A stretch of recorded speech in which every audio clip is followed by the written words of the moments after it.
That's right. All right, here we go, guys. We are live. Welcome to RJ's Lives. We got a stellar crew again today. We have Tom from Knife Delights, CB from CB Tactical, and always welcome John from Thrifty Kniffy. So, how you doing, guys? Doing I'm great. doing great. Doing wonderful. Fantastic. Uh, I guess CB, do you want to tell the news about what happened to Tom yesterday? So I gave away a Leatherman signal yesterday. I think this is a pretty neat Leatherman. It's a kind of a minimalist type of Leatherman, but it's really neat. Well, here we'll bring you And up so you Tom can from show Knife that off to Delights him. won it last night. I just got to ship it out to him, so I figured I'd tease him with it a little bit today. Yeah, you Yeah, can this show is them a all really the stuff nice on there. multi-tool. That's I can't believe how handy these things really are. If you never packed one, you just don't understand. Once you start packing it, it's like I can't live without it. So yeah. I do have a Leatherman. I don't carry it very often, and then I got some like uh budget multi tools I keep in all my vehicles just to have. But I just don't have a lot of use or a lot of call to use one. I guess but I always like to have one around, so I do have one around. Of course, when I travel, I always pack a small toolkit anyway. So, Yeah, right. but Well, the thing about a Leatherman is, you got a knife, you got other tools, but it's not as intrusive to the eye as a knife. sure. Oh yeah, it is. If you got to take something somewhere, but you can't have a knife, most of the time people will actually overlook a multi-tool. yeah, Right. And so I that's one of the reasons too that I really like multi-tools. And once I get that, I might start carrying that because I work with persons with disability, and some of them are high school students. So sometimes I'm going into the high schools, and sometimes I forget I got this big old honking knife in my pocket. And Right. someday somebody's probably going to say something, so I might just start wearing that. Then Yeah. when I tell them it's just a tool, they can right. go, yeah. It's a shame. We come from a generation. I don't know about you guys if y'all did it or not, but where I live, I drove to school every day in a pickup truck, and I had a rifle in my back window and a shotgun, and I'd park in the parking lot, Yeah, get out, leave my truck unlocked, go into school, have school all day, come back out, and my shotgun, and my rifle still in the back window. yeah, It's not like the world can't see it, yeah. Right.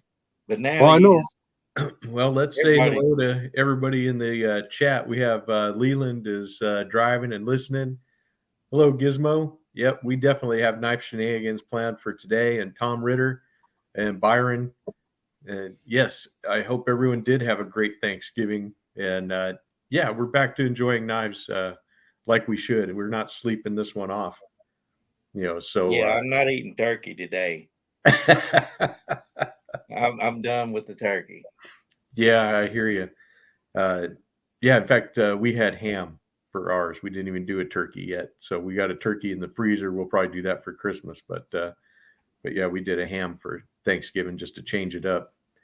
But I got an email just for everybody that's in the chat, and you guys in the chat, you can join in and have your suggestions and stuff. But somebody was asking about that this is the time of year that people are non-knife people are looking at YouTube for Christmas gifts, and they wanted to know what knives make the best Christmas gifts, and we can kind of do that. The lists that was put into here was actually one for what he described as knife nerds, is something that everybody should have in their collection.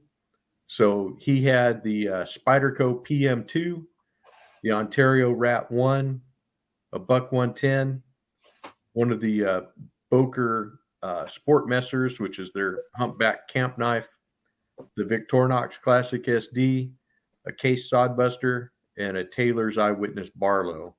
And that is a good knife list for knife nerds as it was. But we can talk about all kinds of stuff about, hey, Patty, I'm so glad that you're here. You're my favorite overseas knife nerd. I got to tell you. Anyways, we'll talk about all those knives. We'll talk about other good budget knives for people to get for gifts and stuff like that. And if anybody wants to start, go right ahead. I'll cede the floor to whoever wants to go first. Well, since PM2 was first on the list, I'll go ahead and start with PM2. Okay. These run about $150 to $170. Depends on where you get it and what configuration you get. But they come standard S30V. These are really good knives. I love the compression lock. The hard thing is getting the Spidey flick. You know, some people just can't get it. I had a hard time with it for a long time, but I sit there and practiced and finally got it. These knives, I think they're like a 2.76 inch blade, S30V. This one's in G10 with a digital camo pattern. I really like these knives. They're smooth. And like I said last night, Spyderco is one of the knife companies. It doesn't matter what factory it come out of, whether it was China, Taiwan, US, Italy, it doesn't matter. They pretty much got the same grind. And these are like the sharpest knives right out of the box. I really like these. Matter of fact, I got the pair of 3 and the PM2 in the same pattern. So that's how much I really like these Spydercos. Yes, they're a little bit on the expensive side when you get the made in Golden, Colorado ones, but they're well worth it. Really quality. I highly recommend those if you're just wanting the one knife to pack. Right. Yeah, the only Spyderco that I have is the Delica. And that's a great one. Yeah, these are a little less expensive than the PM2, but yes, great knife. This is one in VG10. Perfect steel. These are not too big. They're not too heavy. Nice solid lock back. This one I cannot Spidey flick. The compression lock ones I can, but it's because of the lock back lock. Right. It puts tension on it as it comes around. Right. And that's why it's a little cheaper than the PM2s, is because of the compression lock. Yes. You know, so, but the Delica, it's really popular, and it, like you say, it's cheaper. Yeah, and it's a solid knife. It has been around for quite a long time, so it's definitely that, legendary status.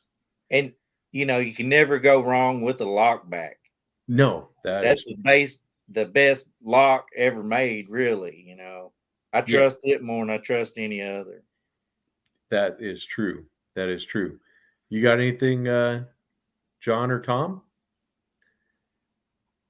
Oh, there you go. Now that's a really nice knife there. I'm going to suggest this. Of course, I'm a traditional knife guy. The slip joints.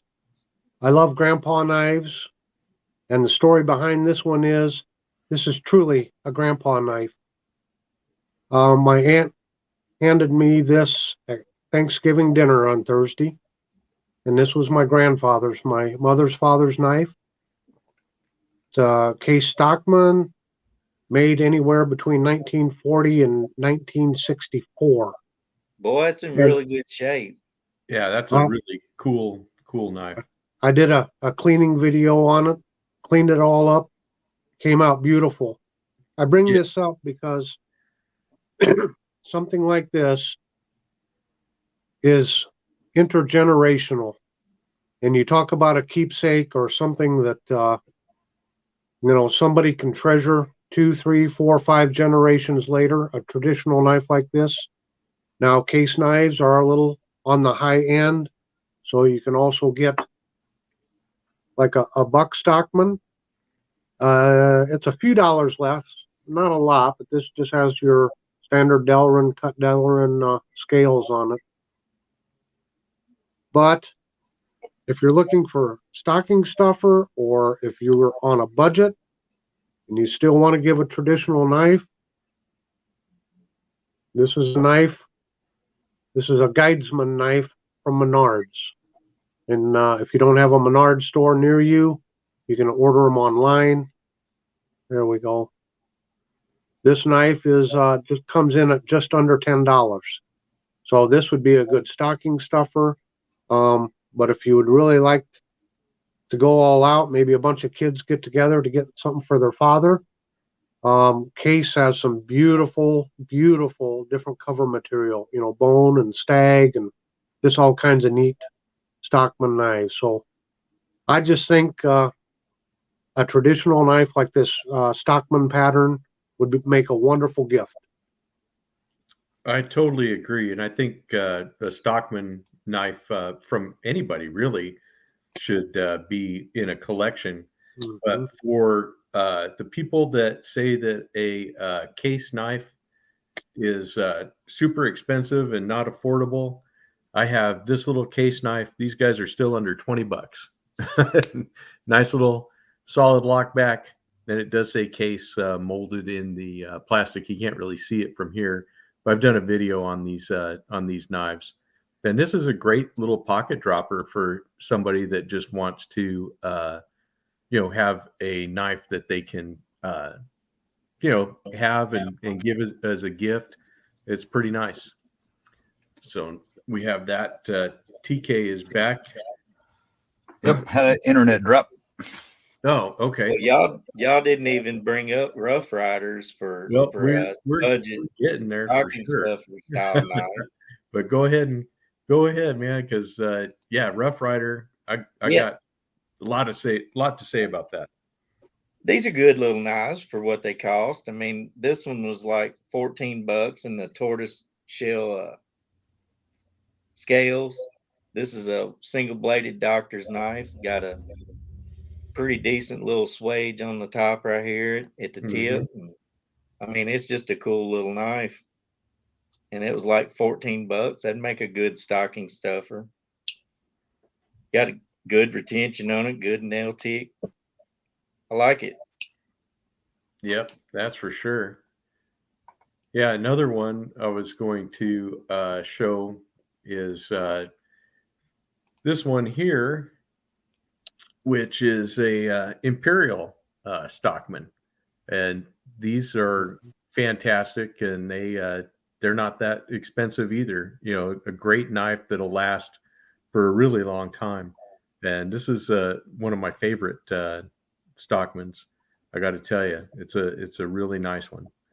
And that Imperial line has a lot of really cool stuff for not a lot of money.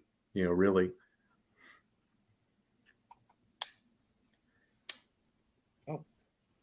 So, anybody else? Tom Ritter says, my brother's been using the trapper I gave him for years now. Does his whole deer with it?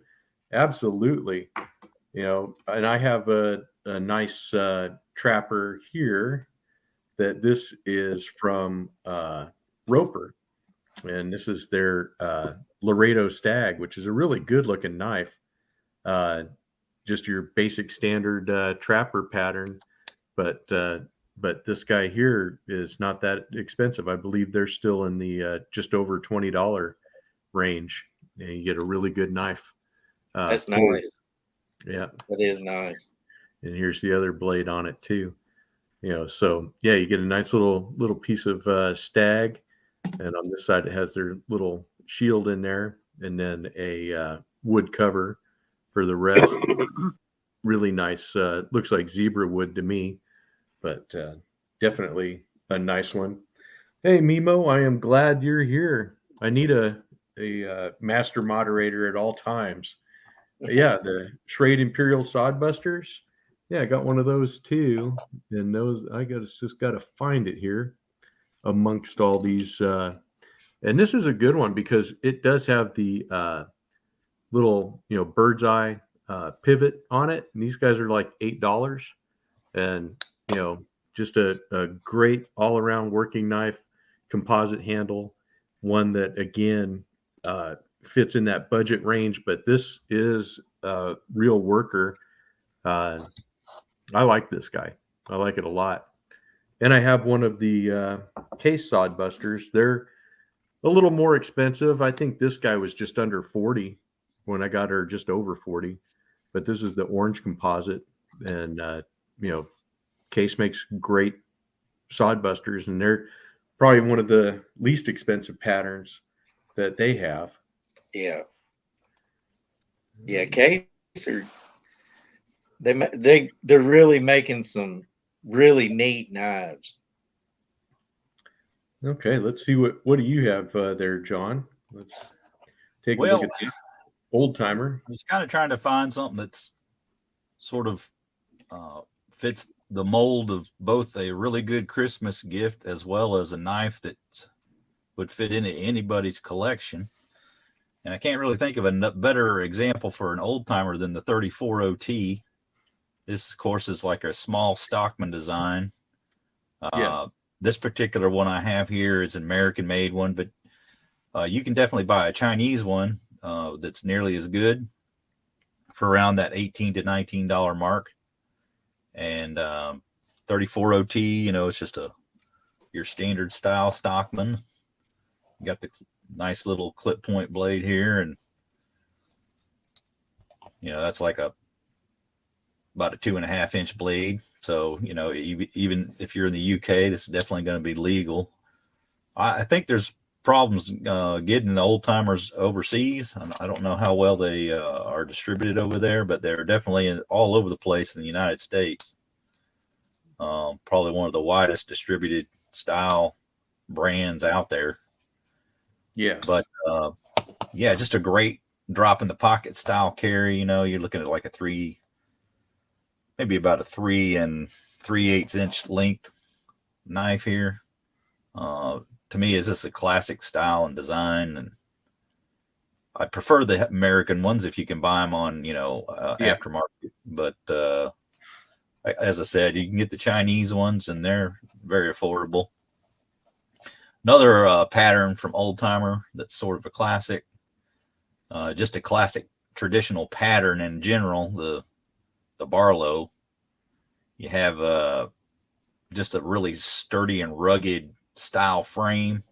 So even in the cheaper knives, these will last a long time, just simply because of the way they're built. The pattern lends itself to just some ruggedness to it, but typically you get your clip blade there and then a pin blade, but they do come in other combinations. Sometimes a sheep's foot as a main blade, or even help me out here. What's the other blade they generally come with? Sheep's foot blade sometimes. And also the larger ones will have like a pruning blade. So you can kind of pick and choose your style that you like. But again, just the Barlow pattern in general, you don't necessarily have to buy an old timer, but this is a pretty affordable one. Again, this is probably around, when it's on sale, probably around $13. So, I mean, super affordable. Anybody could pick that up. Yeah, on the list. Oh, go ahead. I was just saying that's a great suggestion. Yeah.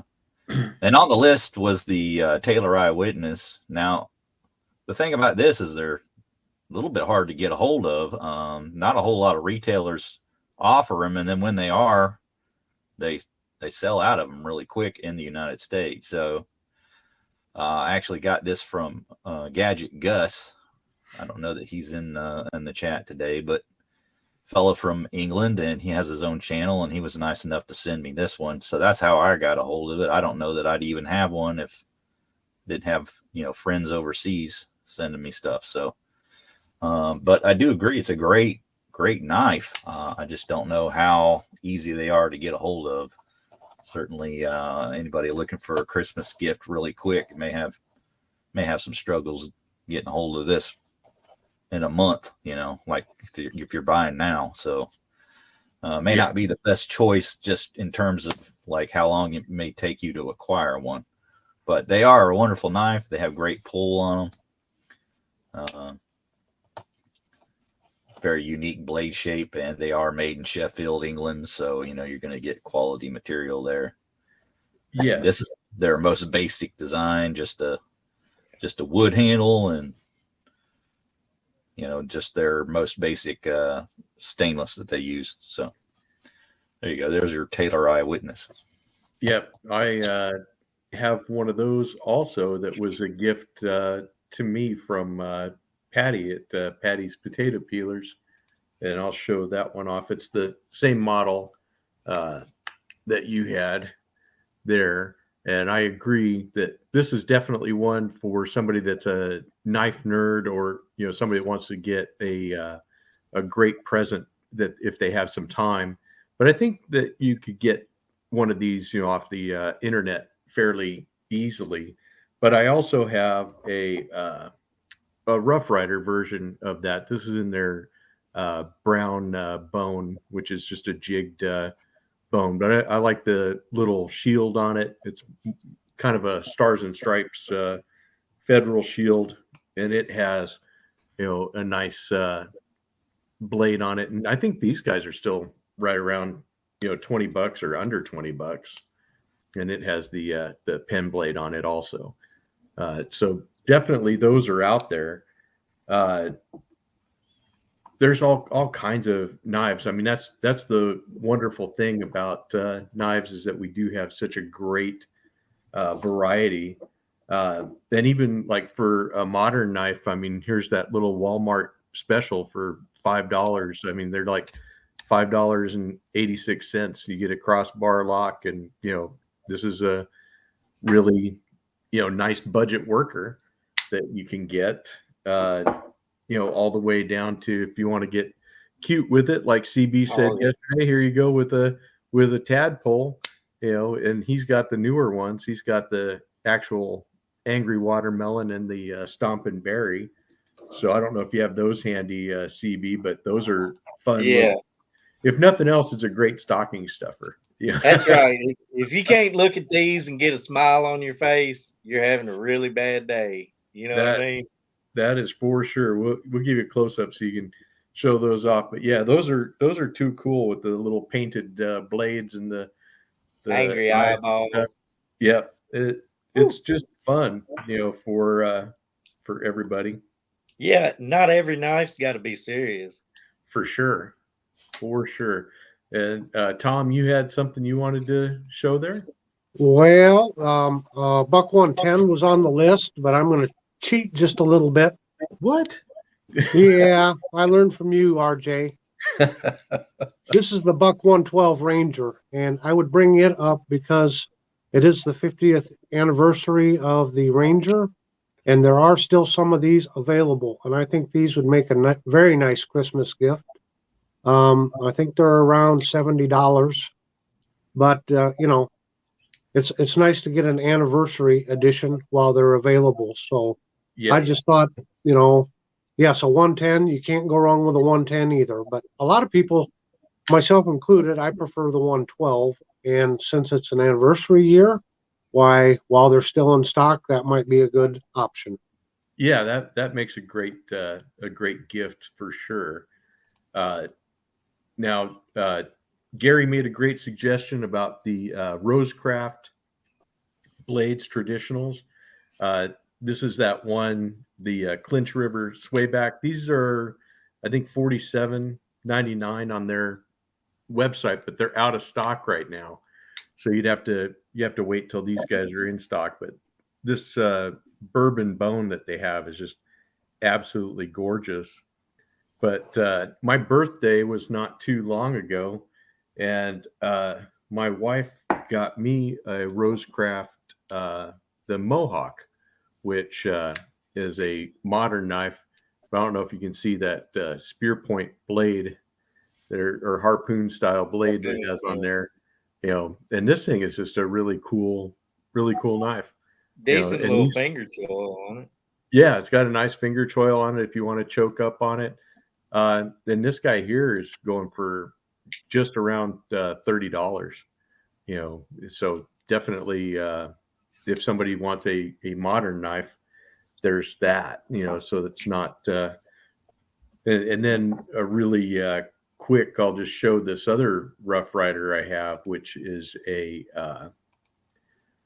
modern knife, and this is their one that they make. It's like $16. They call it the two-tone, and so it's silver on the one side and black on the other, but really handy, really nice ceramic ball bearings, nice pointy blade. So if somebody's into more modern knives than traditionals, this is definitely another good choice for a Christmas gift.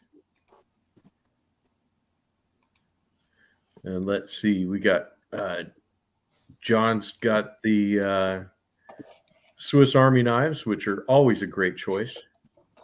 Go ahead. These are very kind of mainstream style knife that you'll find a lot of people carry that are not knife people. And this particular one is called the Huntsman. And this is one I chose because I think that this is actually available in a clam package. In other words, it's hanging on, pegs. You're not going to need to go and bother somebody behind a counter or something like that. When you go to a store that'll have the knives, this will be readily available. Pretty popular pattern among the Swiss Army knives. But this has got, I think about 11 functions or something like that. You got your toothpick and your tweezers, and I don't want to pull out all the blades, but this particular one doesn't have the corkscrew. Instead, it has the Phillips screwdriver. So, which to me, that's more useful than the corkscrew. Yeah, I find that to be the case around the house, right? Yeah. How often you opening a bottle of wine as opposed to trying to fix something. That's kind of my thing. I'm a Mr. Fix-It around the house. I might be wrong about this pattern. Somebody might be able to help me. This may not be the Huntsman. Which one is this with the? I always get confused. Is it the Tinker that has the screwdriver? Somebody in the chat help me out here. Is it this the 3-layer design with the screwdriver? I always get them mixed up. So, but just to look at your main blade, kind of give you an idea of the main blade if you're not familiar. And the stainless that they use on this is the 1.4116 or whatever type stainless that they use, which is pretty good. And you also get the other style screwdriver, wire stripper, bottle opener. So if you're more of a beer kind of guy, this is more of a beer knife than a wine knife. That's how I always kind of look at it. And also this is the classic SD. Now this comes in just the standard red handles, but you can get these in like probably about 3,000 different handle types. And I'm not joking about that. Literally probably 3,000 different ones that they've made over the time that they've made this particular pattern. Everything from elephants to gorillas. So I think Smoky Mountain Knife Works has about at least 10 different exclusive handles just for that. That's right. You see, that just gives you, and that's just this year. I mean, wait till next year; they'll have 10 more. So, but this gives you the little toothpick and tweezers as well. And this is a great, size knife for like a child if you want a first introduction style knife. Maybe beyond that little wood knife, you might buy them to get used to opening the blades and so forth. They get old enough that they can actually use something that will really cut. This probably like a really good idea for the first introduction to a knife for a child. Small size and small blades. And as a look at your little pen blade there. And you got a little nail file. Other side here.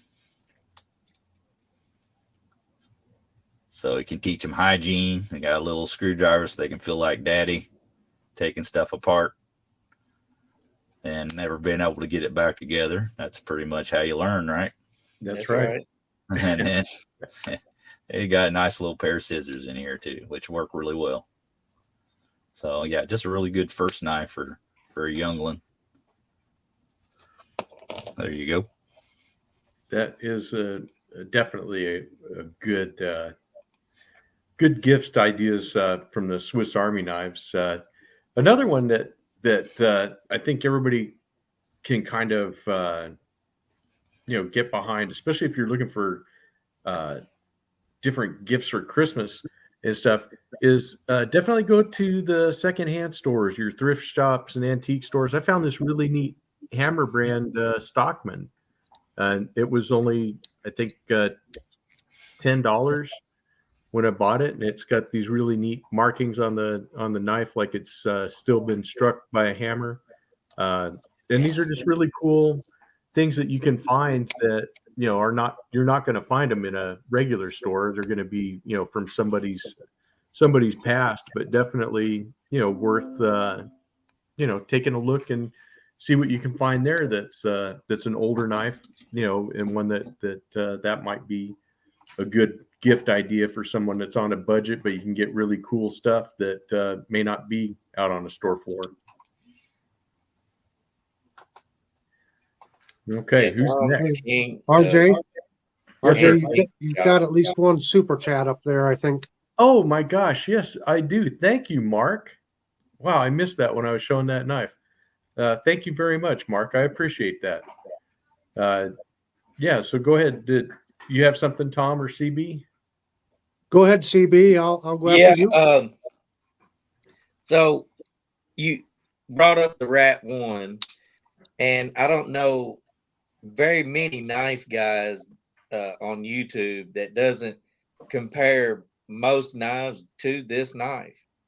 The Ontario Rat One, it for what it is, pound for pound, it's one of the best knives on the market for $35, I think is what they are.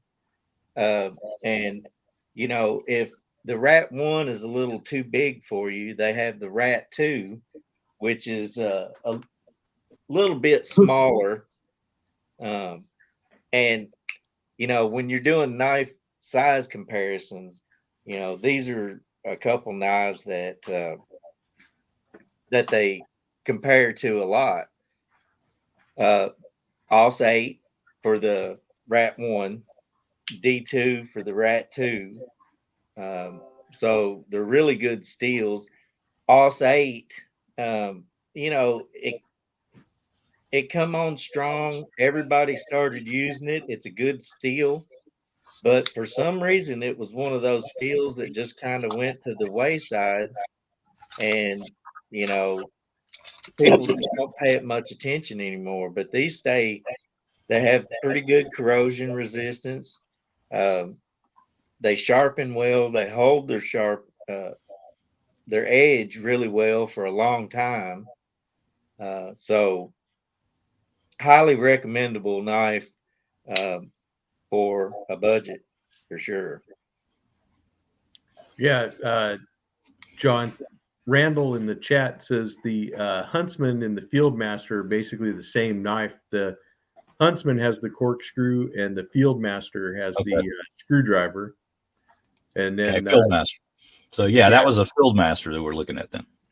Yeah, and then Mark says when it comes to the Victorinox, he's had over 50 different models, vintage and new, and the best one he had was the Super Tinker. So definitely one. And hello, Gonzo. I see you there. And Matt Harvey. And King Snake Jake. Let's go. Yeah, one of my favorite little knives there. I love those bird and trout knives. Yeah, I've always liked those. I thought I'd switch gears again. This is for the gifts for outdoorsmen. This could be excellent little starter fixed blade knife for a child, or as an adult. They are good bird and trout knives. They're excellent. And I was starting at the lower end. This is a marbles with the stacked leather, and I think I know if I'd have gotten this as a kid, I'd thought that was the coolest thing there ever was, getting a stacked leather knife like that. I'll tell you what, so I would think it's the coolest knife I ever got. Yeah, no kidding. So this was I think this was like $13 or $14. Of course, prices have changed. And then just got this little beauty here not too long ago. And That's RJ recognizes that one. That's the Oh, yeah. Rough Rider. Oh, And thank again, you, JB. I want to JB say that's in the JB just gifted a membership. Yeah, fantastic. Thank you. Thank you, JB. That's awesome. That's terrific. Go ahead, Tom. Sorry. So, no, that's fine. That's fine. So I don't know current price. I don't know, $14, $15, $16 or something for this wonderful Rough Rider. Then we can jump up just a little bit more. This is the Queen with that Winterbottom bone. Another beautiful knife. So it's jumped up. This is around $24 or $25. And then if you want to go a little higher end than that, we do have the Bear and Son with the Stag. And I think they're currently about $50. So you got a whole wide range of from budget to more expensive. And Yeah. the Baron Son is actually made in Alabama. Yes, it is. So yeah, that is a USA. And I know there's a lot of people out there that like to buy only USA made. So this one is made in the USA. That was awesome, Tom. Thank you for sharing those. The bird and trout knives are definitely one of my favorite, knife patterns to collect. I don't have as many of those as I'd like, but it's nice seeing the ones I need to get, the holes in my collection. Let's see. It looks like we got a knife that's ready to be shown here. Go ahead, John. What do you got there? It looks like a penguin. Yeah, that's exactly what it is. CB was talking about this pre-show and talking about the popularity of the Penguin. QSP's kind of gone on to make a lot more expensive knives, but I would say this is their earliest knife by any means, but it's certainly a knife that they kind of made their name on. And I think they're kind of trying to take advantage of that now, make more expensive knives. And so I reckon back to this being about a $33 knife. Now you can get these in a lot of different styles and handle materials. They make this as a frame lock and as a normal liner lock. This is a liner lock, and they're the more affordable style. And this particular one is in the ghost pattern, or that's what I call it, as a reference to Top Gun, but it's actually just jade. And you get a D2 steel on this, and it's really well designed. It's very easy to open. I'm lefty, and it's pretty much ambidextrous for me. I don't have a problem with the clip there. So if you're looking for a gift for a left-handed person and they like modern style knives, this is an excellent choice. Very easy to operate left-handed, and heck, left-handed, right-handed person, I can do it right-handed as well. So that shows you how easy it is to use. But really well designed knife. I like the blade shape on it, sort of a modern style Wharncliffe, a little bit of a modified Wharncliffe, I guess. This particular one has a black coated blade, but as I said, they have so many different options. You don't have to get this in the black coated blade. They have the satin finish blades and other more expensive blade materials. But again, it's just all dependent on price. But at the basic level, you'll spend about $33 for a knife like this. But it's one of the best modern knife values out there, in my opinion, for what you get in the operation and the quality of the action, usability, all of those things. So QSP Penguins, I probably have I think I have 4 of these now, all in different handle styles. So I've almost become sort of a penguin collector, but they do make other styles that are more expensive that are just as nice. I just feel like for the money, you're probably going to get more than you will for others for the price. So there you go, QSP Penguin. I do have the high end version of that. It's actually in 154 cm and titanium handles, titanium clip, frame lock. It was $100. And if you want a good titanium knife and don't want to break the bank, this is it. I mean, you can't get titanium scales and 154 cm for $100 anywhere. But yeah, that's the higher end of the Penguin. That was a birthday gift. Very Nice, Wow. nice, CB. So Yeah, I'm glad you had that to show an example of something. The range that you get from low to high. yeah, I'm like you. I've got like 5 of these Penguins right now, and I had like 8, and I've given 3 away. I don't know. It's kind of I like having the different versions of it.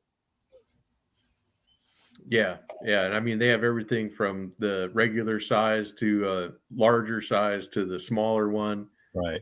and yeah, it's been a really popular knife, that's for sure. Speaking of popular knives, here's one. When you mentioned Warncliffe, John, that the Rough Rider work knife. These guys Yeah. are still under $20, and you get That's right. this is like their most, I guess, high selling Rough Rider that's out there. Is this one? You got a nice lanyard hole, beautiful swedged Warncliffe blade, fits in the hand really well. It's definitely something that for a gift for someone that might be just getting into traditionals or somebody that just wants a really nice Warncliffe. They may not have a Warncliffe blade. Another one I think that gets overlooked a lot is the K-Bar Dozier. Yeah, This is a perfect knife to start out with, and it's a really good gift. Light. I think those are like $25, aren't they? Yeah, they're like $25, and you can get this is the standard model, but they also have one with D2 steel that's a little more in price, but just a really good everyday working knife. Lockback design.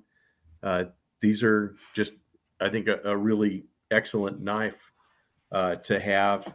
Another one, just real quick, is this Petrified Fish Victor. These guys, I think, are right around 35 for a flipper knife, and really nice G10 handles.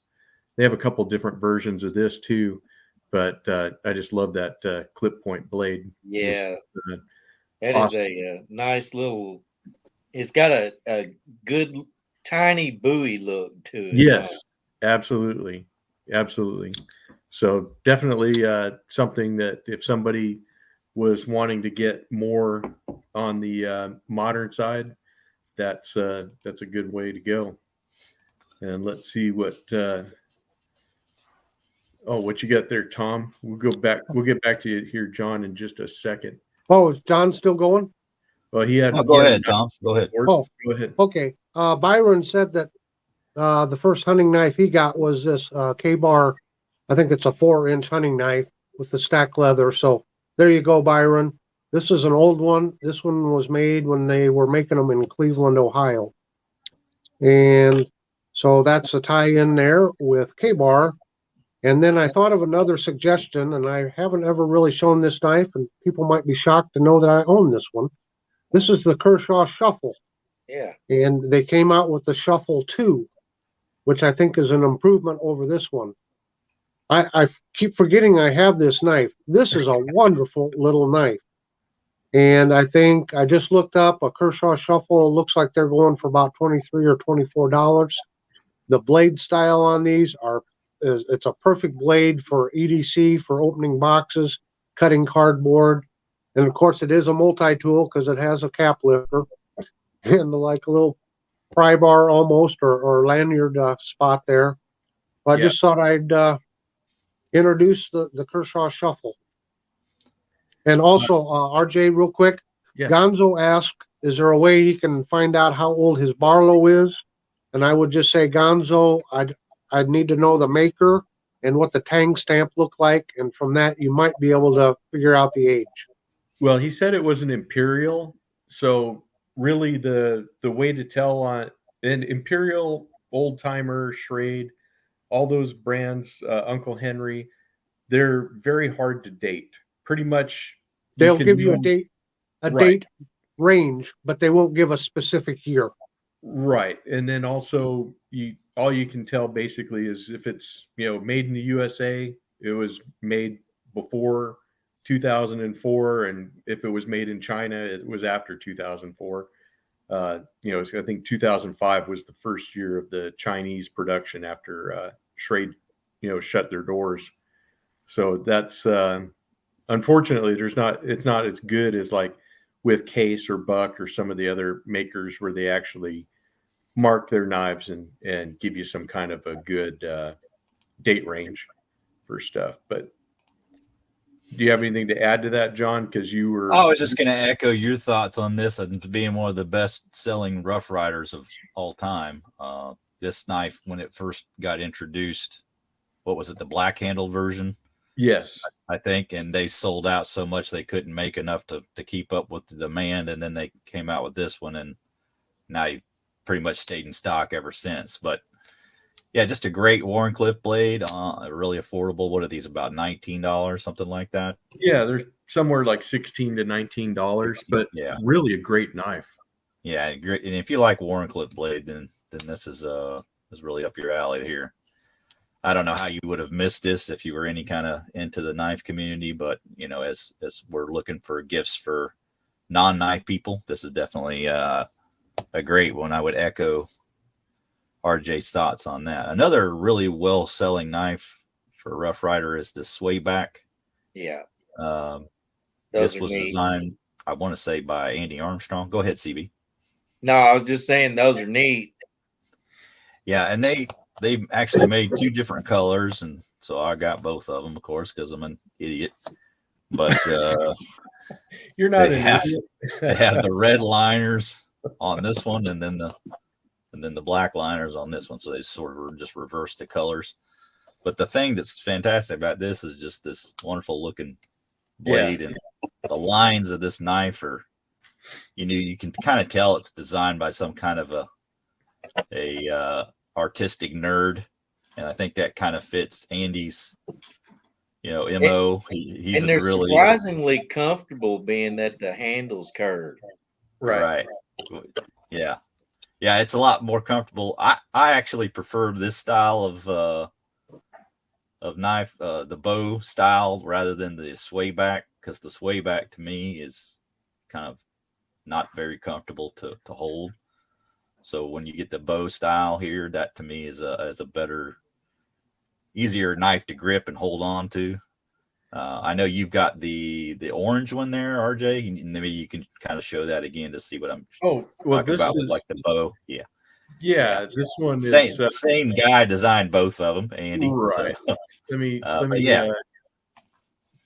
put it back to where it's... I was just going to say one other thing. These are like $17, $16, so real affordable. Right. So he did the same design. Well, not the same design, but he was the same designer of both of these knives.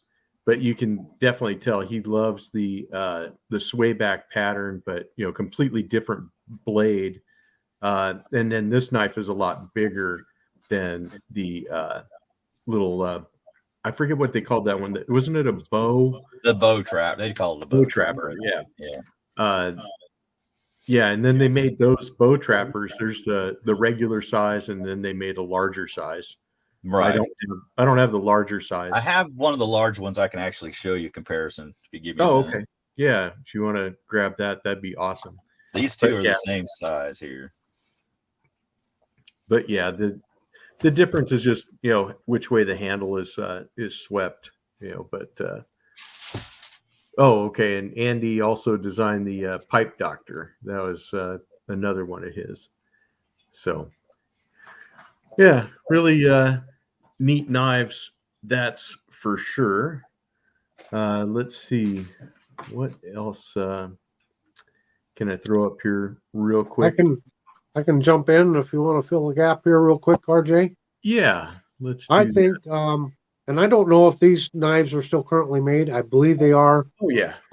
some popular knives here that are friendly to the budget, and I don't know anyone that wouldn't like to get one of these, but this is like the Spew by CRKT. And then, of course, they have the Minimalist. That's a little cleaver. And then the more traditional Spear Point.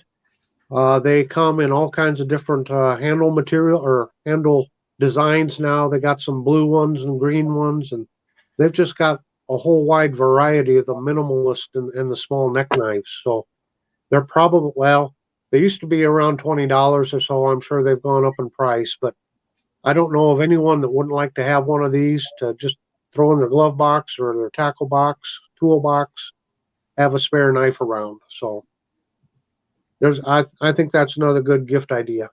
Oh, they are, and I almost grabbed mine to show too. If I could just have my nickel back for just a moment there, RJ. Certainly. I keep forgetting to say this when it's my turn, but for everyone out there, CB Tactical just had a drawing and he gave away a Leatherman Signal. And for some reason, I was fortunate enough to win that. So I wanted to publicly say thank you to CB. And for all of those that are watching here today, if you haven't checked out CB's channel, please head on over there, check it out. Great content, and hit that subscribe button while you're there. Thanks, RJ. Well, thank you, Tom. Well, let me I real appreciate quick. It was fun. JB at Big Red EDC is having a giveaway for the Rosecraft Pocket Monster. So he had put a link to the Pocket Monster video there in the chat. And he says, everyone get in on the giveaway. He'd love to see one of us win. So let's see if we can make that happen. After this is over, I'll definitely join in on that. In fact, I have a Pocket Monster coming up to review, actually. So we'll definitely do that. Okay, so who wanted to go next? Did you have something, CB? Well, so no, but yeah, going off the Kershaw.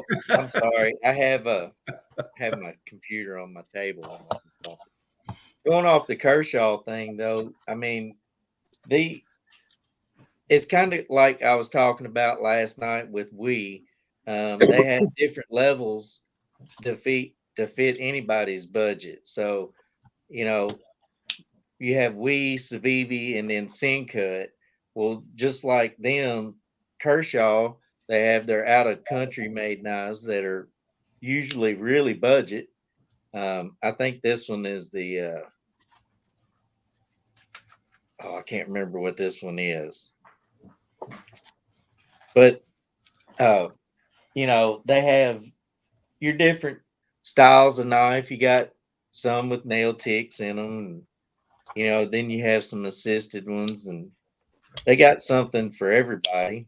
And then their high-end knives are like the ZT Zero Tolerance. That's their high-end knives. So, right. You know, Kershaws are really good for Christmas ideas. I have actually given more Kershaws away for gifts than any other knife because they're quality made. Yes. Even they're out of country ones, and you know, they're budget minded. Some of them are, if you need to be, and then a lot of them are. It just depends on what you want, but this is a really good company to go with.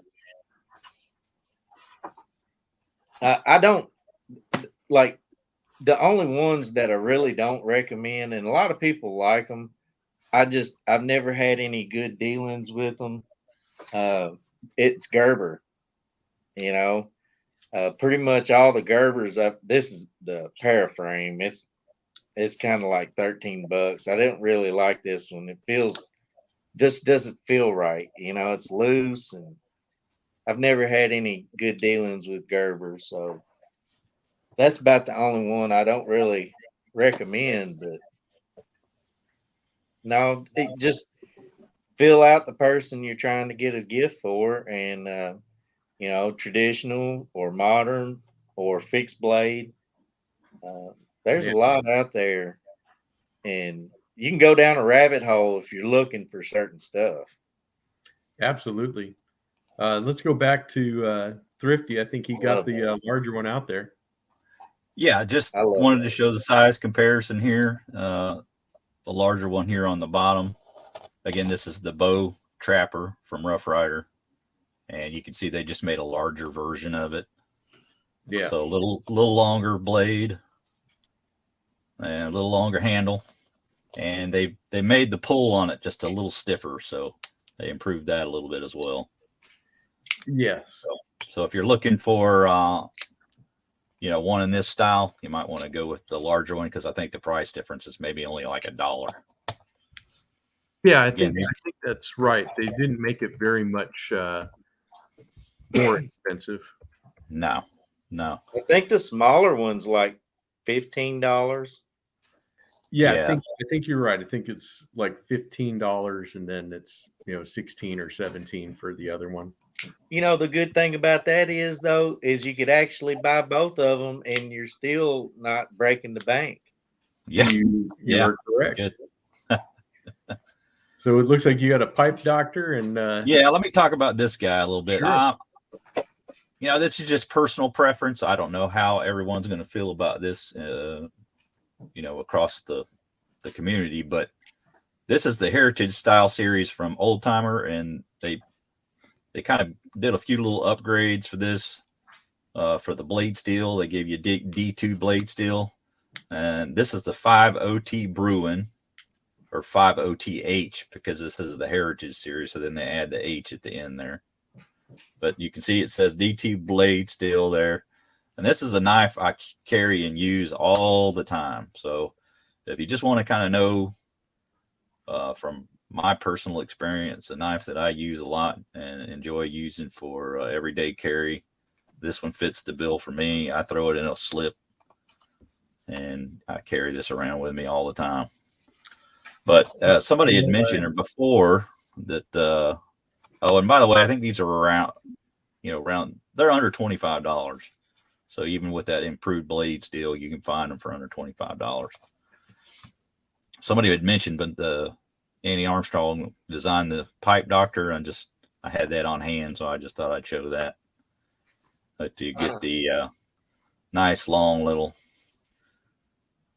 I don't even know what kind of blade you call that. I'd call that a sheep's foot. Yeah, long sheep's foot. Yeah, and then you get the little cleaning utensil here. That's neat.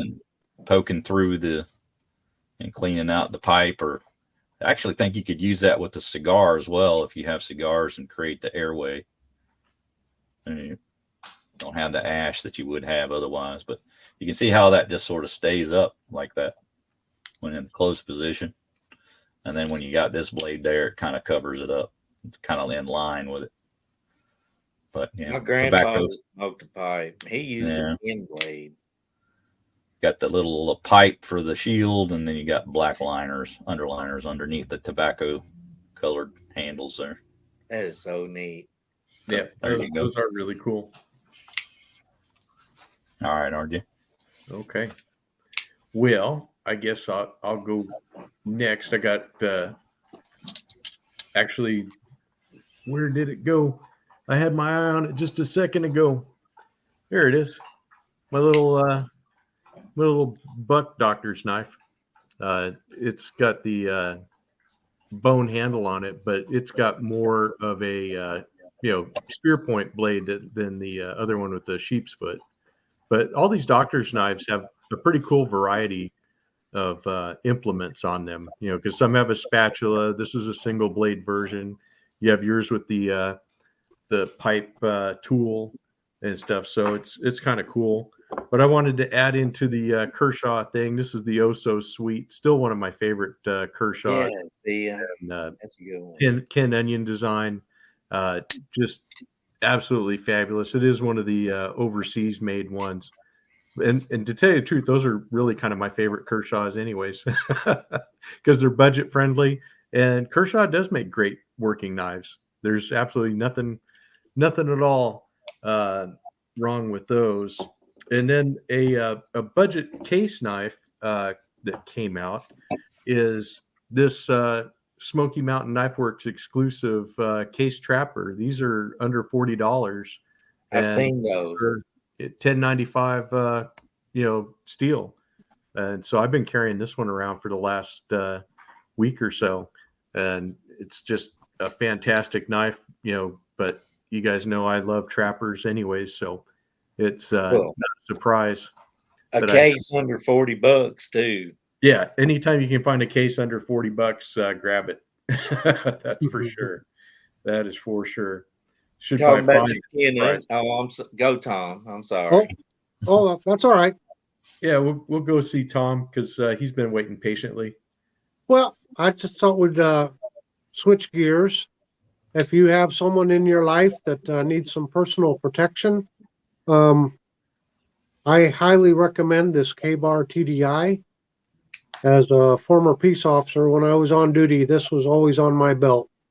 It's designed basically for one specific thing. It's for close quarters. It's a fixed blade.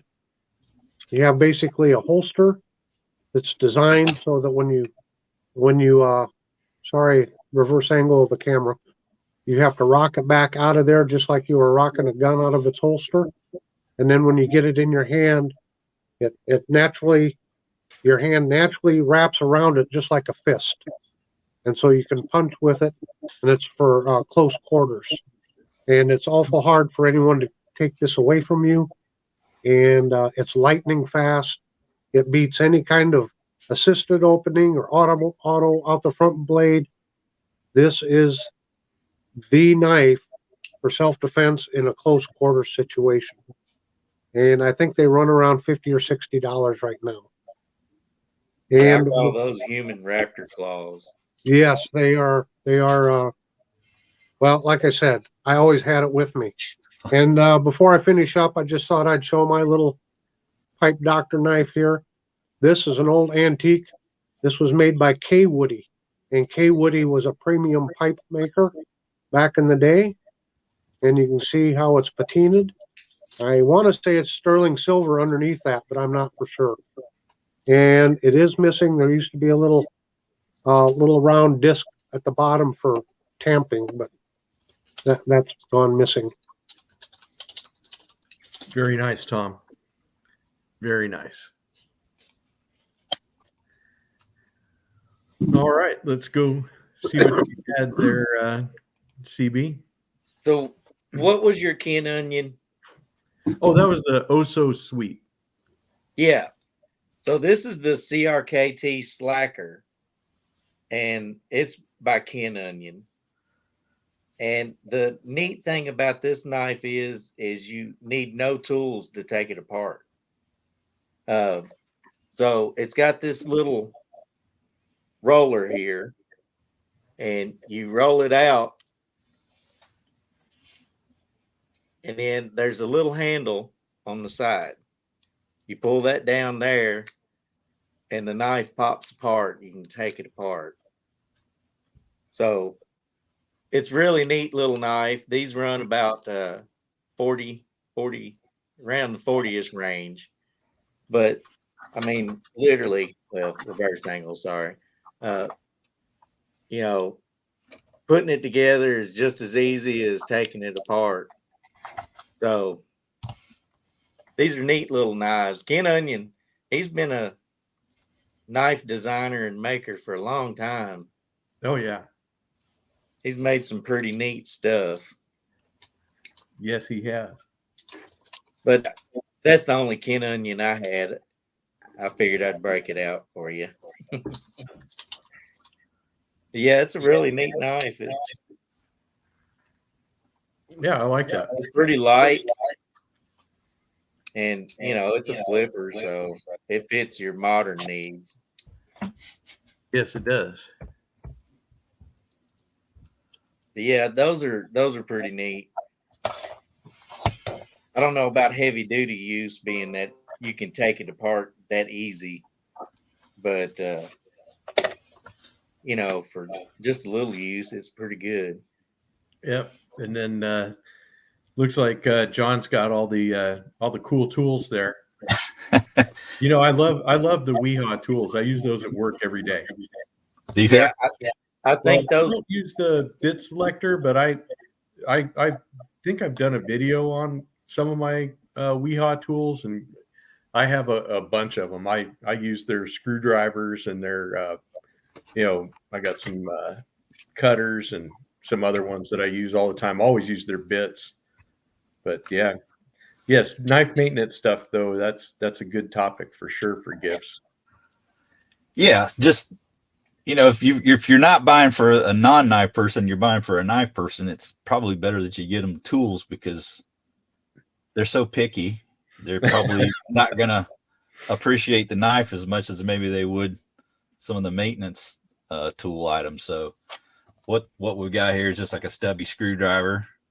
It'll take a 1/4-inch bit, and then you get your bit selectors. The Weehaw would be the brand I'd recommend. These are right around that $20 mark. And I think they're $19 at Amazon right now. There you go. And don't forget at Lowe's, they have their bit sets. There at Lowe's, I think they're under $20 for their different bit selectors that they have. Right.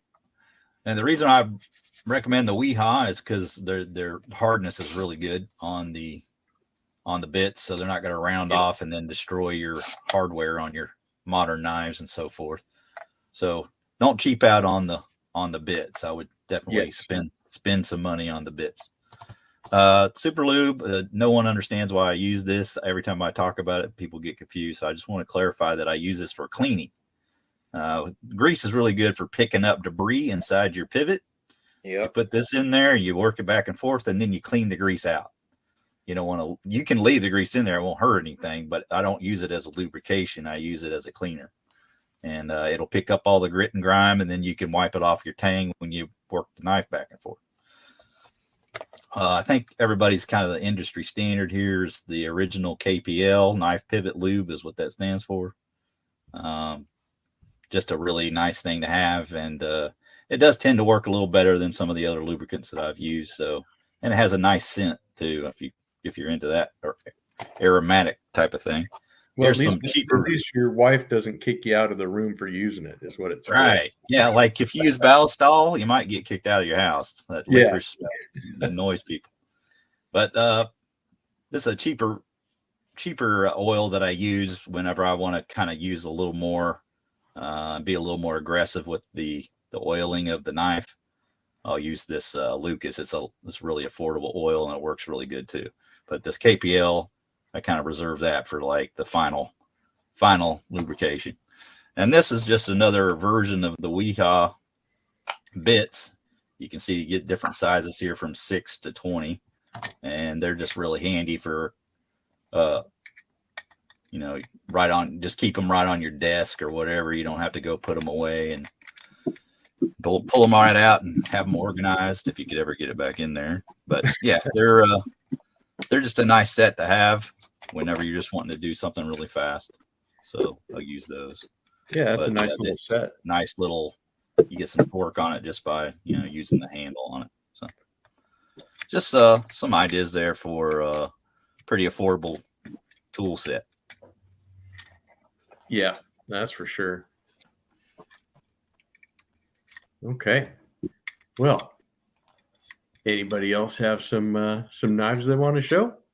Well, I know you kind of like your off-grid rapid fire, right?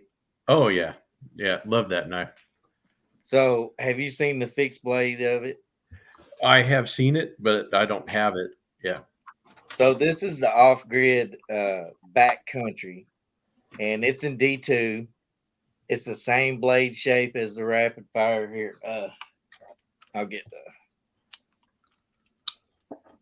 so dang, they're so big. Yeah, they are big knives. So it's basically the same knife. It's just a fixed blade to a folder. These run, I think when I got this one, it was like $68, something like that. Now they've gone up since then. Of course, everything's gone up, but This is a beefy boy. It's heavy. Look how thick that handle is. Oh yeah, that's You know, I mean, this is hand tooling for sure. but it's a really good fixed blade, and I don't know. I guess I feel kind of funny because I like to accessorize my knives. You know, I want them to match. If I'm packing this, I'm packing this. You Yeah. know, or like with my, if you notice with my rats, you know, they're both OD green, but one's got a black blade, one's got a stonewash blade. But that's a good fixed blade. Makes a good make a good gift because your fixed blades are they're pretty much going to be above $50. Now I do have this, which is the Spyderco Bow River, and this Those are is cool. HCR13 MOV, so it's a really good steel, G10 handles, and I seen this on sale last week for like $42. They usually run around 48 to $55, but they got them in two different styles. You got a white and black G10, and then you've got a green and black G10. Uh, but this is a really good little fixed blade. Uh, make a good gift for Christmas too, and it's Spyderco. You know, you got a good brand name, and Yeah. it comes with a killer leather sheath. Got Yeah, your that's really nice. Spyderco bug on it. Yeah. Uh, I've looked at that knife a lot, CB, and I never pulled the trigger on it, but I keep I, coming back and looking at it, but I Me I just never really bought it. like it. The only gripe I have is if you had to use it for a lot. Say you went deer hunting and you forgot your knife, and this is all you had in the truck. Well, if your hands start getting bloody or wet, uh, the handle is just a little slick. Okay. So what I'm going to do is I'm actually going to cut some jimping into the back of it and maybe a little on the underside just to give it a little more grip. That is the only complaint I have about it. Other than that, I really like it. It's, you know, not an intrusive size to be packing, you know. So uh, I'm really big about that. I'll pick and choose what knife I go wear when I go somewhere. If I'm trying to be kind of incognito, I'll wear something smaller like this. And if I go somewhere and I'm like, I don't care, I'm gonna show everybody what I got, you know. I may pack something like you know, my K bar or something, you know. Of course in Kentucky nobody really looks at you crazy because everybody's packing big knives and guns. That's about all There you you see. go. There you go. So Nothing wrong with that. what's that, Tom? Yeah, let's Well, take a I look thought at I'd go back into the budget realm. We're talking, stocking stuffers or maybe a kid's first knife or something, and good old Ozark Trail. Yeah. Now, I don't think they make this model anymore, but they have really improved. I think they have a locking pocket knife now, flipper, that seems to be getting a lot of good reviews. They're usually, what are they, $4 or $5 or something for some of Yeah. their folding knives. So, and then of course, and I don't know if they make this model anymore, but they make fixed blades.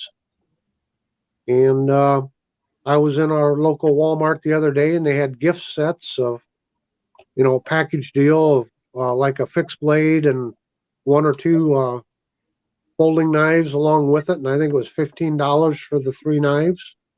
So once again, stocking stuffers, they make great backup knives, something to throw in the tackle box, just to have with you. Yeah. So don't forget about Ozark Trail. I think they've actually improved their quality the way it sounds. Yeah, they have over the past few years. Now, 10 years ago, you couldn't pay me to take an Ozark Trail. Mm-hmm. But the past few years, it seems like their quality's really improved a lot. Yeah, let's see what you got there, John. Okay, so another modern knife.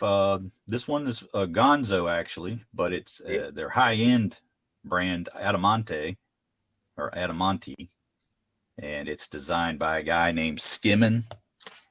Having a hard time remembering his name. Got a little pamphlet here. It'll tell me. Here's the fella here, and his name is Skimmin Ruslan. If I can show you that. And I think he is actually Ukrainian, if I remember right. But it's a liner lock from Gonzo. And a lot of the liner locks that I try to use don't work for me because I'm left-handed. Because I'll naturally put my finger in a place where it actually touches the lock bar and prevents me from opening it. Yeah. But this particular one worked really well for me, and it's like $30. Offered in a couple of different color, handles. It has a glass breaker here on the end of it, which is kind of nice. I think Tom showed a knife earlier with that wedge. I'm not sure if that could be used as a glass breaker, but this is definitely a glass breaker. And it's a flipper, and the action on it's really good, and it just has a really attractive blade. I thought almost a leaf style blade. Yeah, that's nice. The swedging's a little unique. You don't usually see it quite that high up, but yeah, it's got the jimping there, and I just thought for $30, this was a pretty solid knife for what you get. It says D2 blade steel on it, and the clip's pretty narrow. It doesn't get, it's not real obtrusive. So, where do you order your Gonzo knives from, John? I've always used Amazon. This particular one, they still have it available. It's $30. So if you want to pick that up, Amazon is where you can find it. And you're not alone. Us righties foul up frame locks easy too, because it's worse for a right-handed guy. Yeah, because you got all your fingers. You got all four fingers on it. Right. So that's like this ZT. I can't flip the thumb studs because my fingers dig in. Now, if I grab down low, I can finally get it to come out. But frame locks, they'll mess with you. Yeah, the danger of pulling your fingers back like that is you're going to drop the damn knife on your foot, and right. That's never an encouraging feature for a knife. So, well, it's actually meant to be a flipper anyway. They just put the thumb studs on that one to I guess give you a good feeling. Yeah. Here's another. Oh, sorry. No, you go ahead, RJ. Your show. I guess I could. It's my show, right? That's right. That's right. I was just going to show some stocking stuffers because that phrase came up, and I have a couple of little stocking stuffers that I think are really good, and I think you guys would agree that this Uncle Henry Rohde is a perfect pocket dropper for anybody to use anytime, anywhere, because these are just a nice little knife. And that second gen Staglon that they put on there just looks really great, and these are just really handy knives. The cousin to that one is from Old Timer, and this is the 12 OT.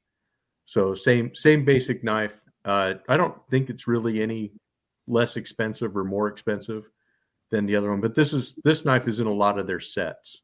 So you usually can get a 2-knife set, and they almost always will throw a 12 OT in there.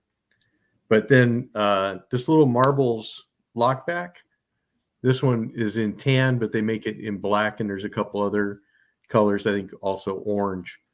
Just a really nice little, pocket knife if you just need a little fifth pocket knife or not. And although it's a little more fancy, it's actually less expensive. is the little brass lockback from Rough Rider, See, because I these like guys are only like $5, you know, and definitely nice. The brass gets a nice patina on it. It has a really nice blade shape, and perfect for, you know, somebody that just wants a small knife. And these are great, you know, stocking stuffers for sure. But let me go back to you, John. I think you were gonna say something or had something. No, I don't have anything right yet this minute. Oh, okay. I got something quick if you want, Well, sure. or Yeah. CB. It doesn't No, matter. you go ahead, Tom. Yeah, we'll go Tom, Beauty and then before age. Well, then I've shown this CB. before, but we can. I've shown this before, but since we're talking Christmas gifts, if you want to go a little higher end, don't forget Case and Buck and some other knife companies. They have you know, covers like this. This is in bone and says husband. And then you can get let me see, how do I get there? We go. You can get their name engraved on it. So again, this is a more higher end gift, but it would be a good gift. I would say you'd probably have to get them ordered now if you want it in time for Christmas to have the engraving on it. But yeah, just don't forget you can order. You know, Buck has a custom shop, so you can get all kinds of different custom knives or the same pattern knives with different kinds of covers, and you can customize particular models. So just something else to keep in mind if you want something really personal. Yeah, that's a really nice knife. That's for sure. Going to back to your little brass knife. I actually got this Civivi Invictus and Civivi Dogma that are in copper, and I've been asked so many times if I was gonna, you know, keep them polished out, and I'm like, no, I want them to get patinaed. I want this Invictus to turn green. I really do, because you know it just says that's real copper. You know what I mean? Right. And so I really like the brass and the copper scales that they're doing knives in now. Makes them heavy, but I really like those. But talking about putting your name on something, Tom. So my wife, when I started the channel, she got me this Kaiser Doman for my birthday, Oh, and that's she had nice. engraved with CB Tactical on there. And you know, I really like the Kaisers. They're good little knives, but you know, that was a neat little knife. The Doman, it runs about $60 now. It went up. They were about $55, and I think they've gone up like $5, but that makes a good little knife. And then the engraving, which she had done at Blade HQ, it was like, I think altogether it's like $72 total to have your name put on it.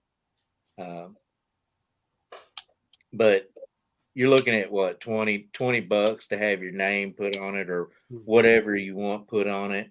And that's a nice little touch to do for a gift for somebody. Yeah, depending on the place, I've seen engraving cost anywhere from, you know, like $10 to like $20, like you said. It just depends on the place. Right.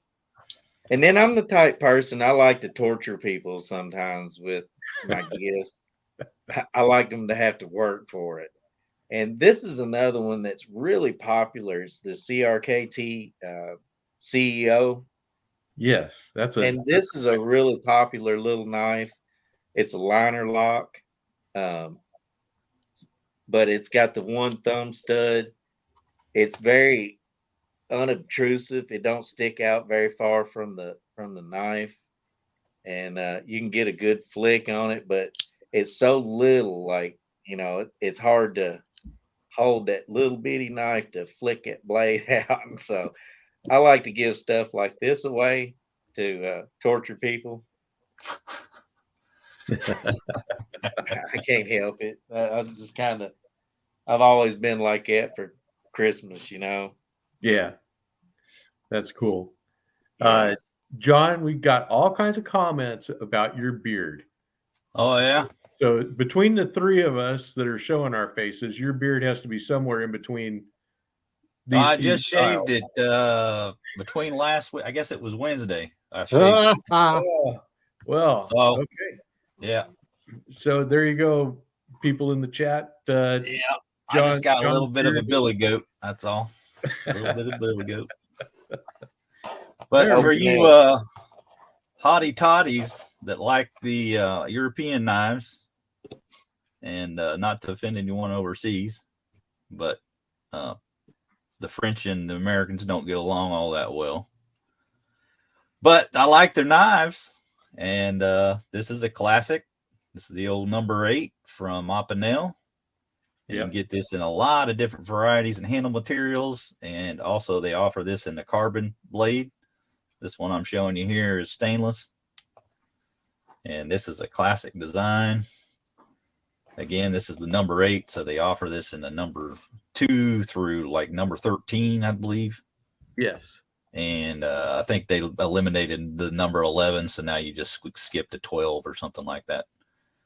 So if you got a number 11, you got something special. But this is super slicey blade. I call this the picnic knife. That's what I use it for when I go on picnics, because I think it's a really good knife for food prep. Super slicey blade. That thing almost disappears when I turn it sideways.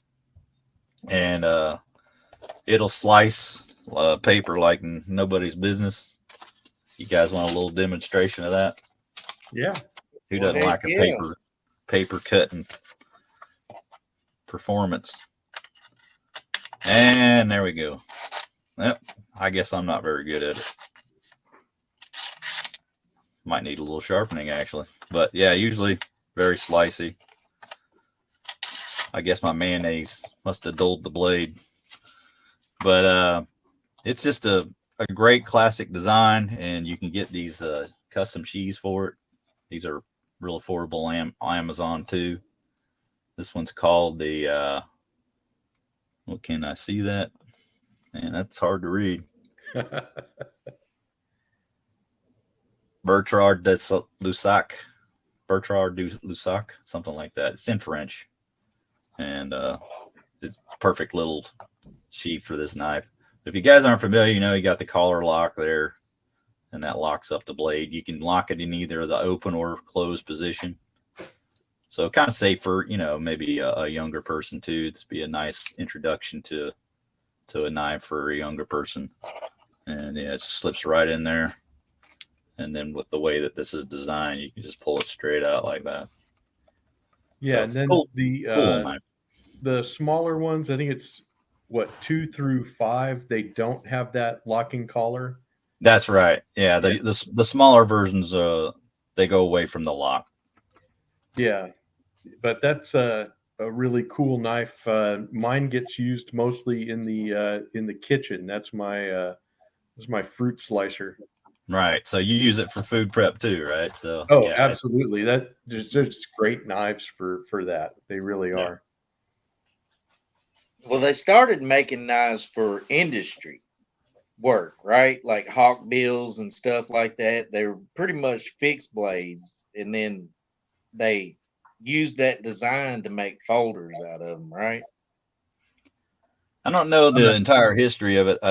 I believe that the guy that designed this Opinel has been using the same design since the beginning of his introduction to knives. But I don't, as a company, Opinel, I'm sure they branched into other realms, but I believe they started out as a folding knife company, if I'm not mistaken. I could be wrong about that. Yeah, no, I think you're right, and they've been in production since the 1890s or something like that. Yeah, before the turn of the century. Yeah. So they've been around for a long time. But yeah, good stuff for sure. Another good budget option is these honey badger knives. These are really cool. I really have enjoyed this knife. This is their Tanto version, but they make like 8 different blades that they have available, and like 6 or 8 different colors, and they have custom G10 scales also that you can get for them. These are really very good knife. One of the knives that my wife was able to open, rather easily when we were going through the knives for ladies things. But this is the large Tanto, and I'll probably end up getting a medium one just to see if she likes how the medium fits in her hand better. But yeah, these are definitely a fun knife to have. They offer different steels also. That was 8CR, but they also have D2, for a little more. So, hey, old fart, I see he's here.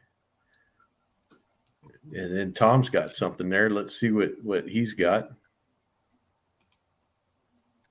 Well, everyone has their idea of what budget is. So this is, for me, kind of higher end budget. But this is the Cold Steel SRK compact search and rescue knife. As you can see, I have not had a chance to use it. It's still got the packing grease on it. But this is a wonderful knife. It's had a lot of good reviews. And I just looked here on Knife Works, and it looks like they're still in stock for $33.95. And we were talking about engraving, and they give you the option of having engraving done on the knife. So if there's an outdoorsman in your life, or you're looking to buy yourself a Christmas present, this might not be a bad option. I like the knife, and I also do like their sheath. It has a pretty decent sheath with it. Yeah, I definitely like those. I have the full size SRK, and I like that. And I have the it was the Recon Tanto, and I like that. Sure. Those are excellent knives. I think all of those are under 50 or under 60 for sure. Yeah. Like I said, I think this one retailing now for around $34. It looks like. Yes. Oh, it looks like John's got a perfect outdoors knife. The good old. Well, I had a question first, RJ. Jerome was asking what the steel on the SRK was. Oh, hold on. I can probably. What was that?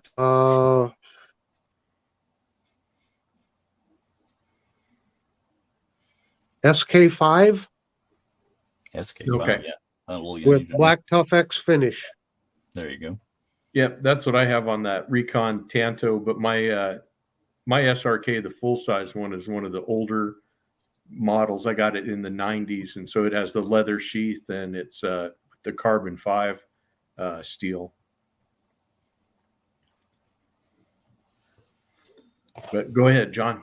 Okay, so another really good budget knife.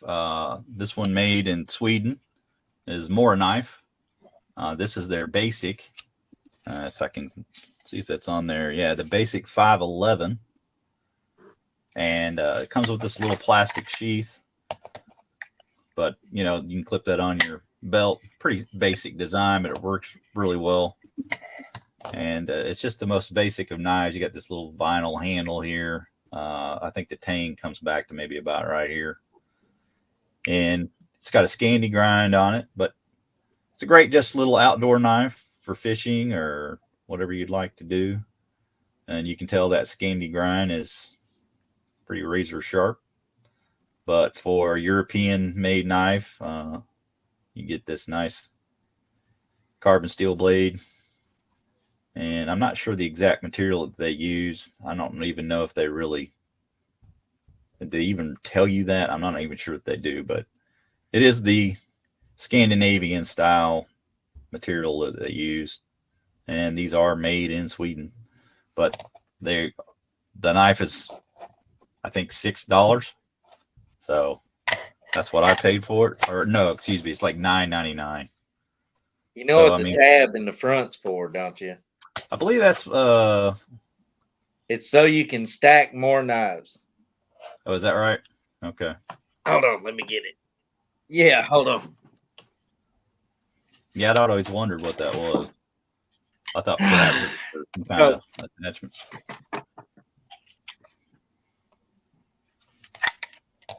So what you do, it's funny too. So they stack on each other. Okay, Like so this that. part right here goes in to that section there. That makes Right. sense. And you know, I guess they want you to pack as many as you can. Yeah, put 9 on there. Well, if you had one, you could have one for food and one for skinning. There you go. But I always wondered what that was for, and one of my viewers was like, "So you can stack them." Yeah, that makes sense. And so, and you can also clock them too. I mean, oh, that's how you do it. So you take it and twist it, Mhm. and then you can pull it off, or get the tab. Yeah, there we go. See, I still figuring it out. There we go. That's the RJ? idea of it. Anyway. Yep. Yeah, I think it's a high carbon steel. I don't think they have ever really said what it's made out of, Yeah, I couldn't find it either. other than high carbon. Now, I will say this one here, I used this to cut up some materials. Like it was thinner than blue jean style material, and it would roll the edge. This is Yeah. the cheapest one they had, and Right. it would roll the edge. So I have sharpened and sharpened and sharpened this thing, but it's still working really well. Yeah. Now this one was like in their $20 range. I think this is like the Champion, and not the Companion. I think that's the Companion.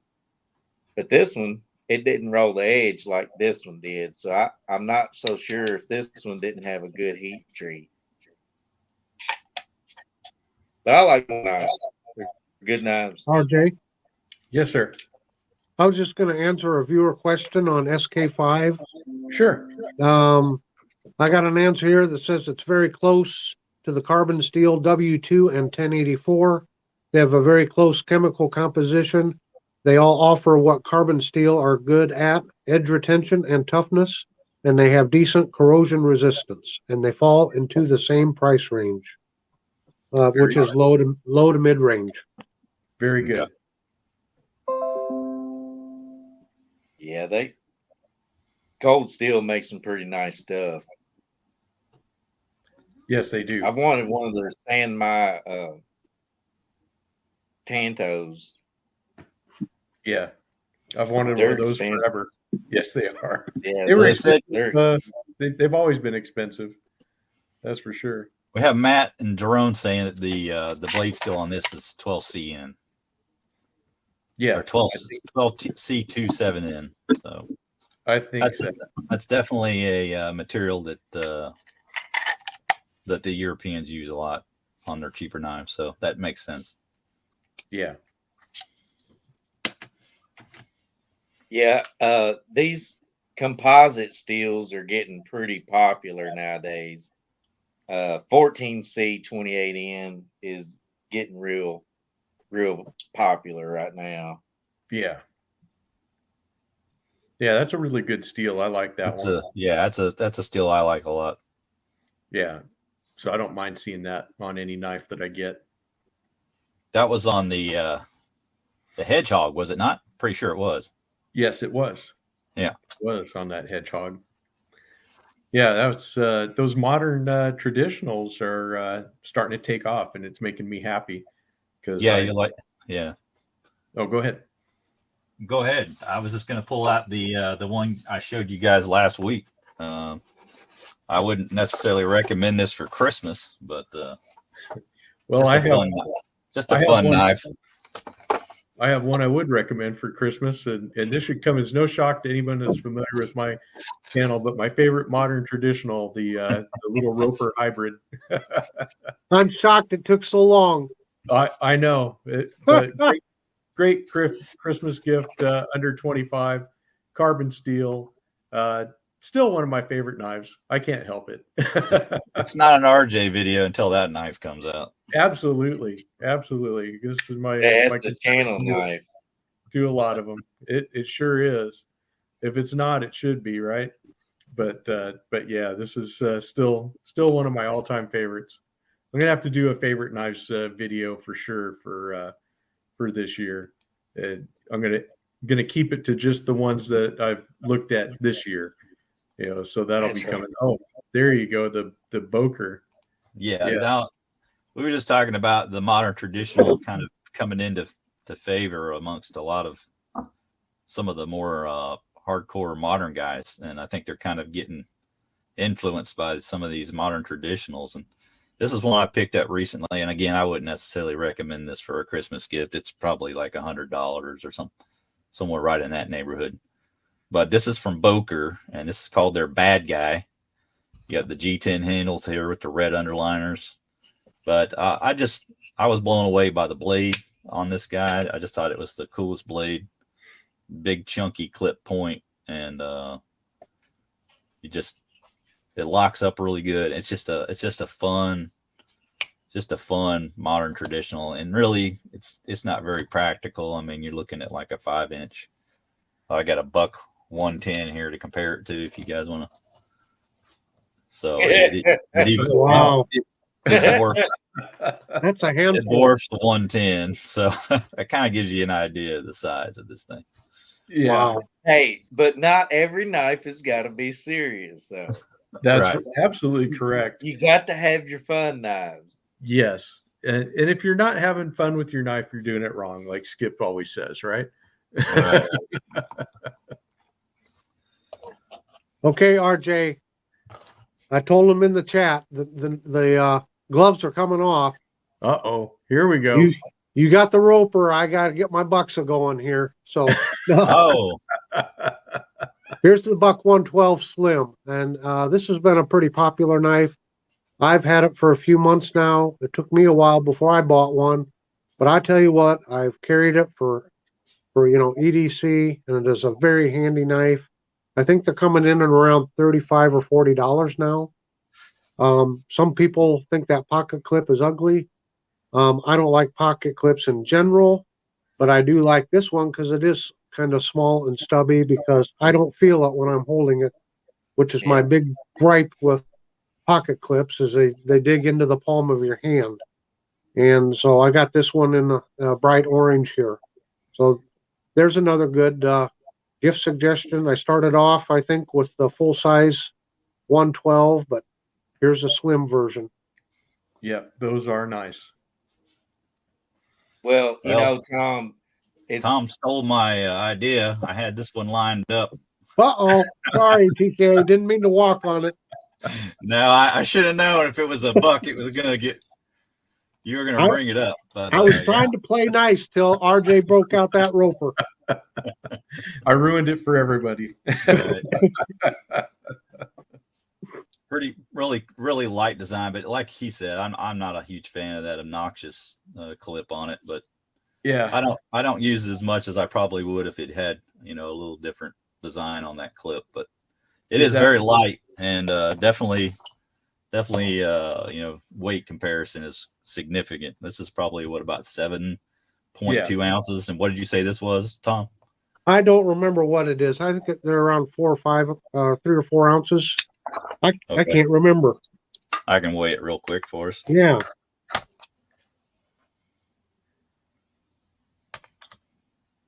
There you go, 2.7. Under 3 ounces. Yep. and that's the 110 or the 112.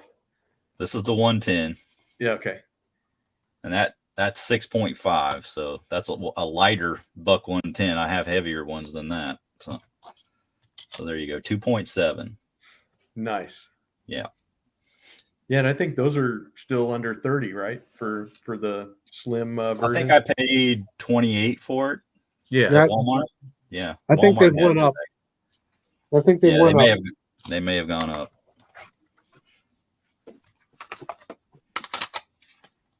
Okay. talking about pocket clips, pocket clips to me, it'll make or break a knife. if the horn is too high, you know, and it's digging in the palm of your hand, a $300 knife is useless to me because Yeah. it's all about comfortability. That's why I like the Leatherman multi-tools, is because when I use the actual tool, you know, pliers, the handles don't cut in my hand.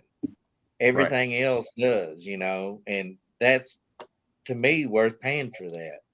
But the pocket clip, you know, I can deal with the pocket clips as long as the horn is not very tall. You know, it's got to be unnoticeable in my hand. So I'm right there with you with pocket clips. Old Fart with Sharp Things asks, what do we think of the K-bar version of the buck? I don't have one, but I've had my eye on it. I think I might get one. In fact, I have a couple other buck clones, and Tom had that video about the was it the Huntsman or the one you got from Hunter, the Hunter, yeah. Just Yeah. called the Hunter. The Guidesman Hunter. Yeah, Which is a Menards brand knife, yes. right. And we were talking about how, you know, the 110 really is, you know, the gold standard of you know, folding knives of that type, and it's launched, you know, literally every single manufacturer seems to have made one that's very similar to that, you know. So I mean, it's ubiquitous, you know, ubiquitous, but yeah, it's almost like a Coke, you know, that it doesn't matter what kind of a soda it is. People say, you know, give me a Coke, and if anybody sees, you know, the wood handles and the brass bolsters, they're like, oh, that's a buck knife, you know. Mhm. And looks like Thrifty, you've got a couple of them. Yeah, I talked about this knife with Tom last week after show. I mentioned it. This is the Right Edge Big John folder. Okay, nice. Yeah, so it's just the real budget. You know, it's got the pack of wood style handles, the laminated wood, and stainless bolsters and stainless liners.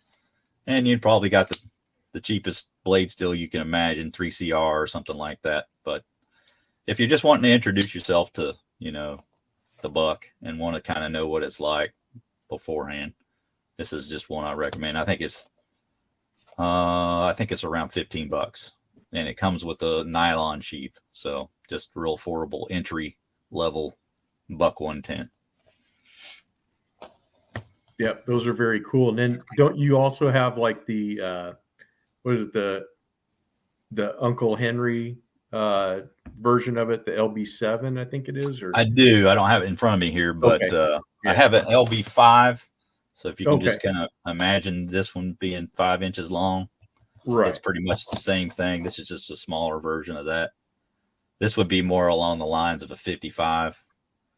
It's a little smaller than a 112, but because I want to say a 112 is 4 inches. This is shy of that, like 3 5/8.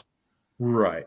Is that right, Tom? The 112 is 4-inch length closed? I believe so. Yeah. Okay. Right in there, yeah. So just, yeah, it's very it's a very good option if you want a 110 that you don't want to spend the $60, I suppose. I think they're right around $29-$30 for the LB6. So. Yeah, I think so. And then we had a question in the chat about the model number or the name of that K-bar that looks like a buck. I forget what the model or the name is, but I know it has a pocket clip on it, and it's a little bit different. I'll see if I can look it up real quick. But go ahead there, Tom. Well, just real quick, while we're showing some lockbacks, this is Yeah. a little mini buck, you know, plastic or FRN handle to it, little inch and a half blade to it. We kind of call them as a fifth pocket knife. Don't overlook, I mean, all kinds of knife companies have a little lockback knife like this, very lightweight. I gave one very similar to one of my brother-in-laws, and he was just tickled pink. He didn't want a big knife. He just wants a little sharp blade to quickly open a small package and this and that. So these can be very popular little gifts too. And I think these are $20 to $25, but again, all kinds of companies make these little fifth pocket knives. Yeah, so it's the K-Bar 3189 is the version. And yeah, I've been looking at those because I saw it on a Knife Center video, and it's kind of cool because it's like the Roper in that it has a pocket clip and a thumb stud, but it's about the size of a buck 110. So I haven't seen it in hand, but definitely one that I have my eye on because I like the buck 110. I think everybody does. So Yeah, talking about Christmas gifts, if you know somebody that's wanting to start out, going to Walmart, they have these tins everywhere right now. And I think they're like 19, 20 bucks, something like that. And, my dad got me this the other day, so he's kind of proud of it. So I'm going to show it off. Yeah. And so it's got a fixed blade. I think that's a side buster, right? Sawbuster style, anyway. Yeah. Yeah. And then an ink pen and a and it's like 20 bucks, but Yeah. you got like a stag handle fixed blade. That's pretty neat. And it feels really good. Got a pretty good D10 on the knife. But I mean, that's a pretty little knife for 20 bucks. It is. And you get the matching fixed blade to go with it.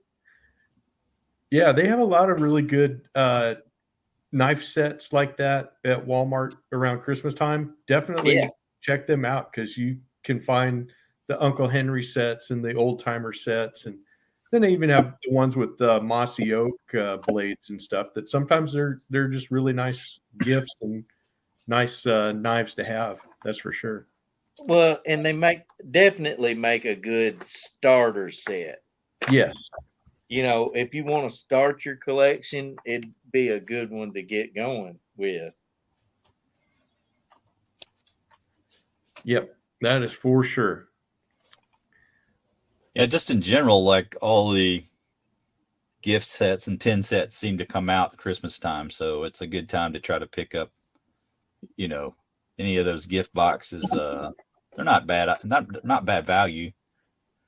And I know we had in common, we had the Roper gift set that came with, yes. Well, there was two different ones, right? They had the red handled ones and the yellow handled ones. And then I think there was two versions of each or something like that. That's right. There was one had a lock back and a stockman. The other one had a lock back and a trapper.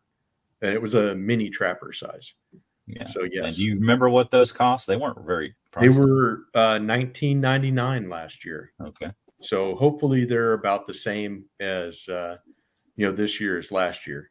But they also were in stainless steel and not in the carbon steel. That's right. They were 8CR instead of the carbon blades. Yes. That's correct. Yeah. Which there's nothing wrong with 8CR. It's pretty good steel. Yeah. I just don't like going below 8CR. I agree. That looks very familiar to me, Tom. All right, everybody. I get to put RJ on the spot. Uh-oh. RJ, if you're looking for a Christmas gift to give to someone really special in your life, these come in different handle colors and you can get them engraved. So, I have your phone number, remember? But yes, you do.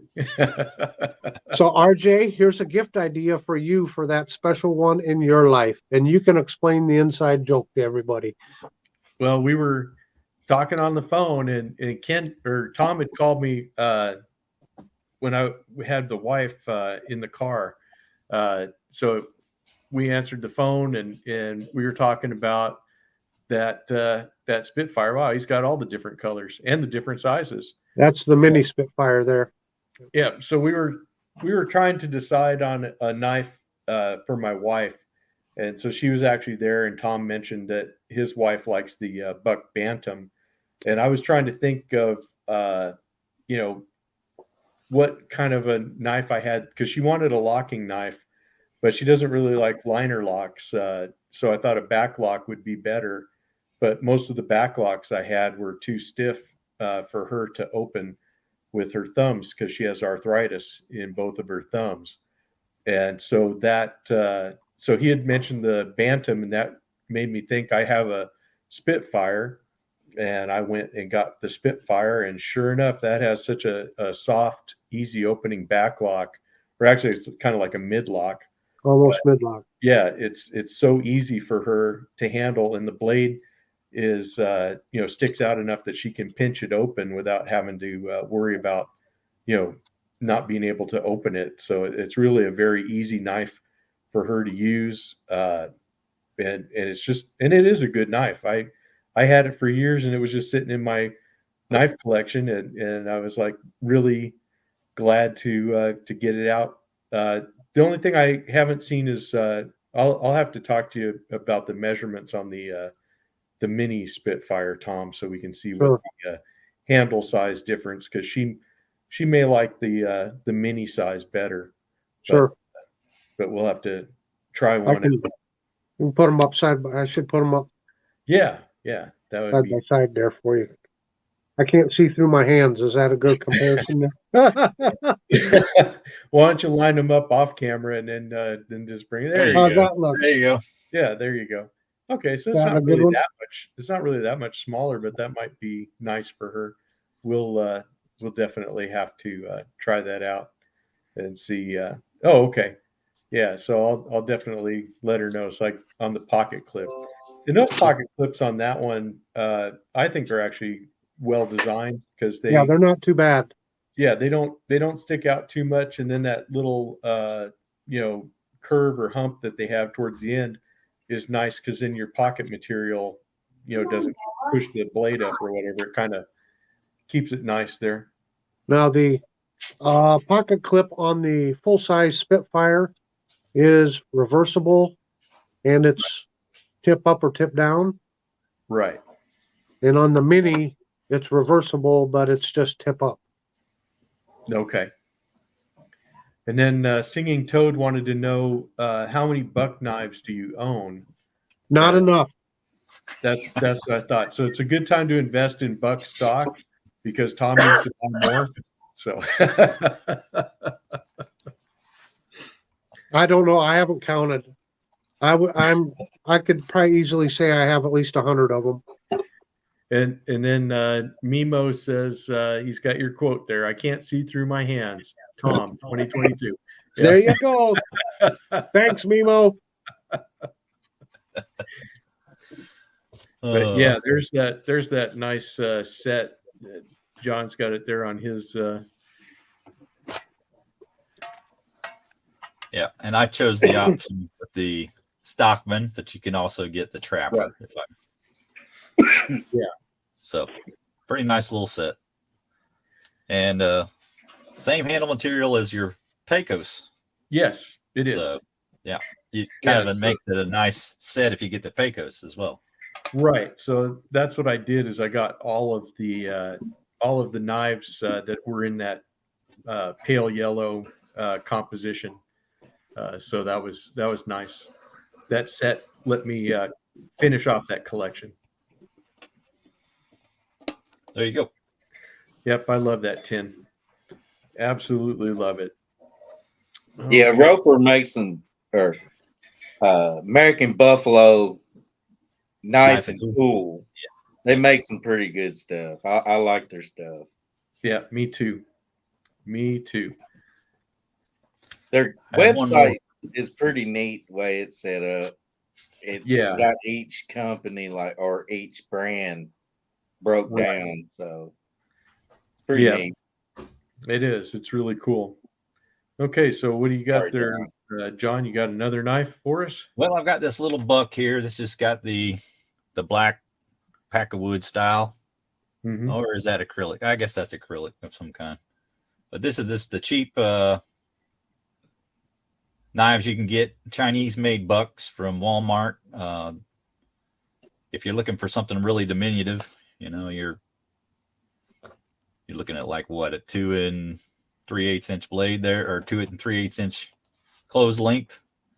And I had to show this before Tom did.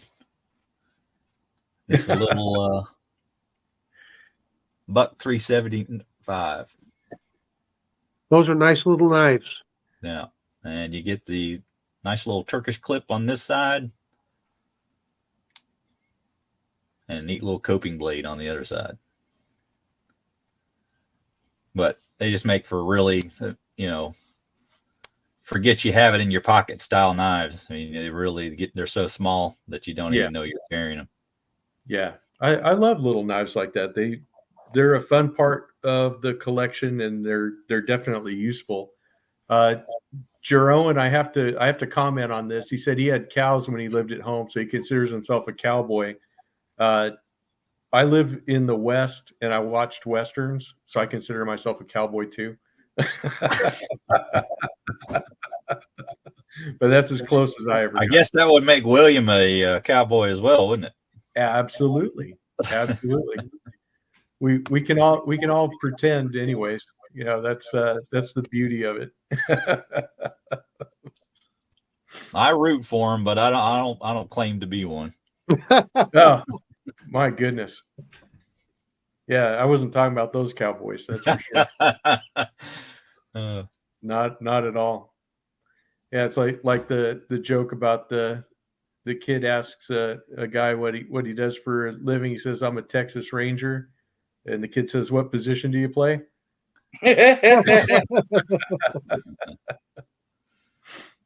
Nice. Yeah, George W. He sold them, didn't he? Yeah, he did. I think he did. Yeah. Yeah. Yeah, I'm really y'all probably will not like me very much after I show you all these. But you have to understand, all these knives were handed down to me the way they are. And for some reason, I find it hard to restore them. But every one of these are USA made, Schrade, and case. But this is Here, let me bring you up so you can show everybody. Yeah, there you go. This is one of my old timers. As you can see, the tips broke off. A little rough, but these were my grandfather's and my father's knives that have been passed down to me. So I'm just finding it hard to restore them because that's the way they were handed down to me. And but this is about the extent of my traditional knife stuff, and then here's a old timer Stockman. Very As nice. you can see, the tips broke off of it. You seeing a theme here? I'm thinking that these guys need a pry bar in their life, but they didn't have it. That's right. Here's a case Stockman. It's looking rough, but like I said, I've always kept good care of them. They haven't diminished any more in my presence, but this is old. This case here is probably older than me. I'm 48 years old, so I'd say it's every bit as old as I am. And then I've got a neat one here that I've never seen. I don't know who makes it, but Seki, does that make sense? Yes. Sound right?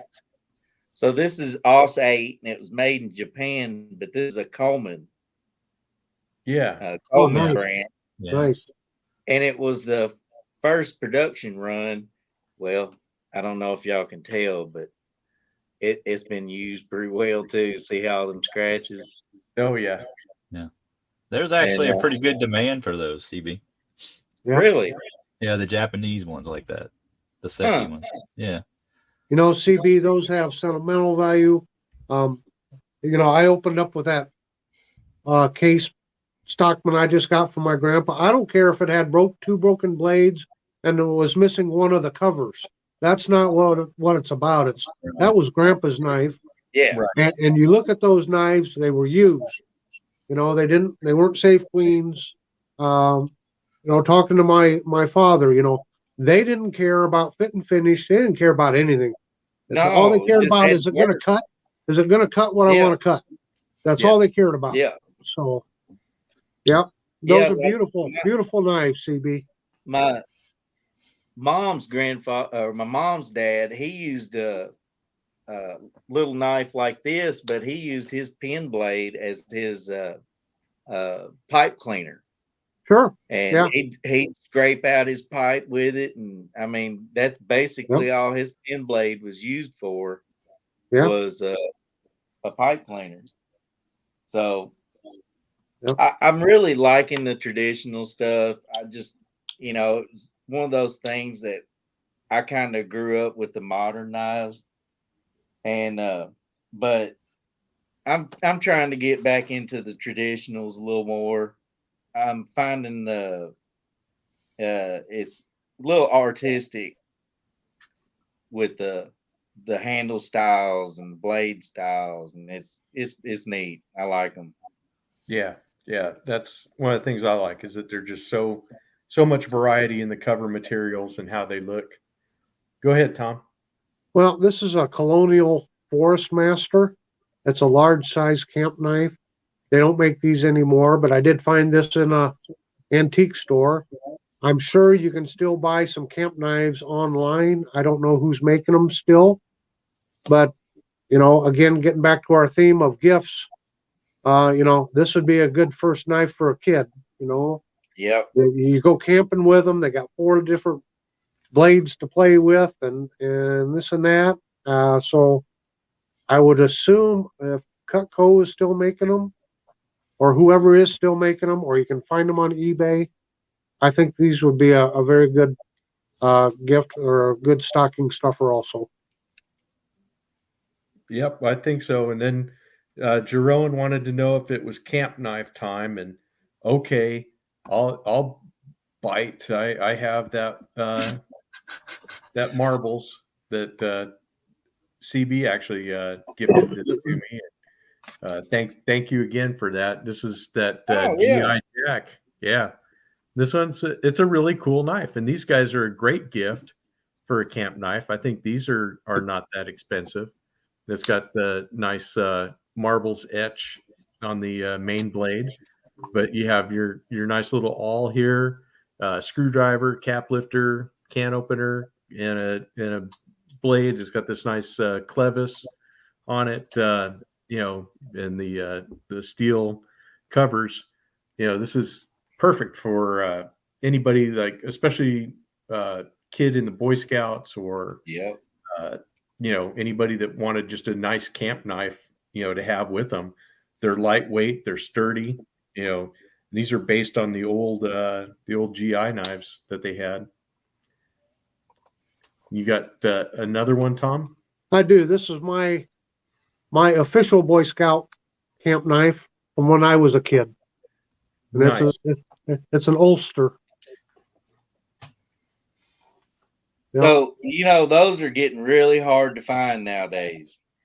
Well, you can find them in good shape is the real trick. Yeah. They're getting harder and harder to find the real mint condition ones. So you can see all that natural patina on it. Yep. Ulster. And I probably purchased this in, I don't know, 71, 72, somewhere in there. I wasn't even thought of then. Not even a gleam in your dad's eye, huh? Not even a gleam. No. Yeah. I got a lot of good memories from the knife. So yes, that's what all matters. Absolutely. Hey, That says a lot about you for holding on to it since 1971. It is. Yeah, really. Well, that's why I keep saying these are good gift knives for kids, because they probably will hold on to them. Okay, go ahead, John. You got Okay, your- so this is pretty affordable quality camp scout knife, whatever you want to call it. This is Boker brand, Boker Magnum actually. It's their more budget line, made in China. But yeah, just a good quality camp knife if you want one that's new. Yeah. The used market's got so many on eBay. I don't even know that you necessarily need to buy one new. There's Imperials and there's so many other scout knives and things, but yes. this one's got rosewood handles on it, pretty well made. Very nice. Got the traditional type blades. You got the cap lifter and the screwdriver blade there. That's a Boker, you said? Yeah, Boker Magnum. It's called Classic Camp Scout. That's a real nice knife. Yeah. And then there's your can opener and your main blade. So pretty traditional camp style knife, Sure.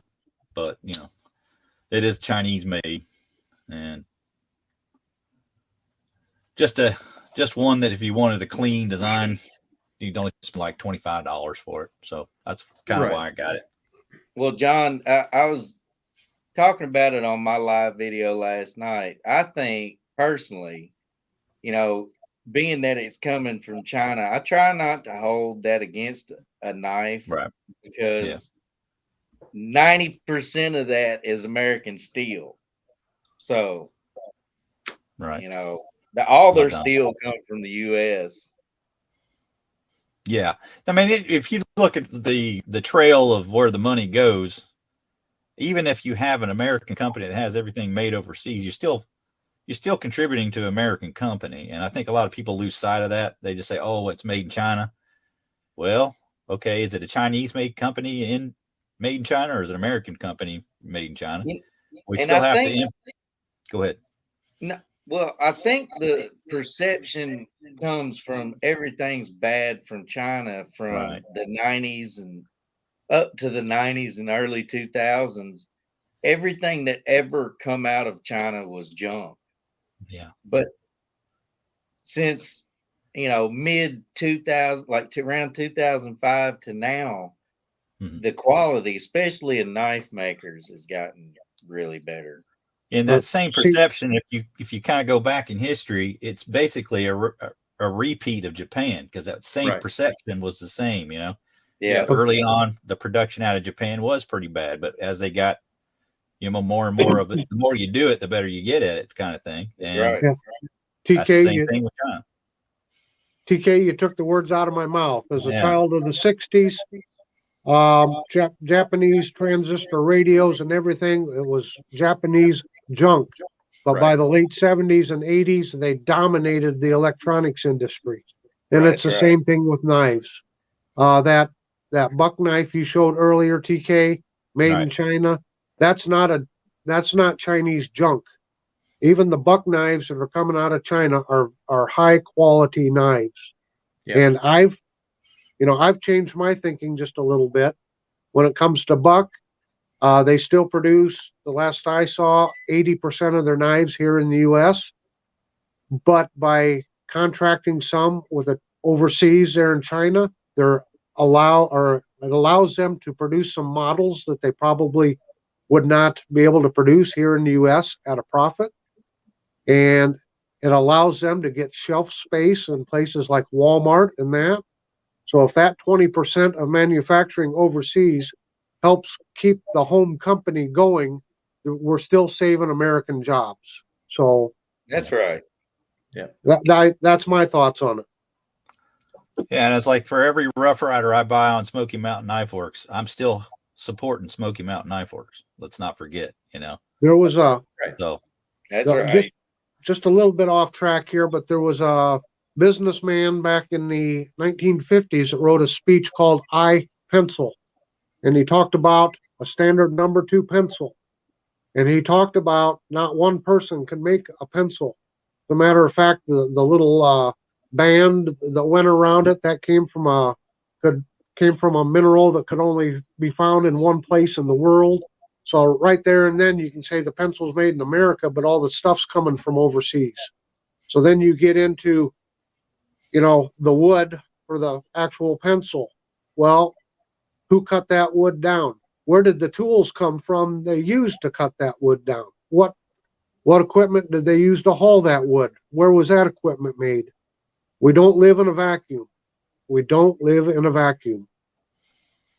That's right. It's true. Yeah. That's So the next quote for Tom right there. We don't live in a vacuum. 2022. Man, you guys keep quoting me a lot. No, that was going me. out. I didn't see that chat. That's meme material almost. yeah.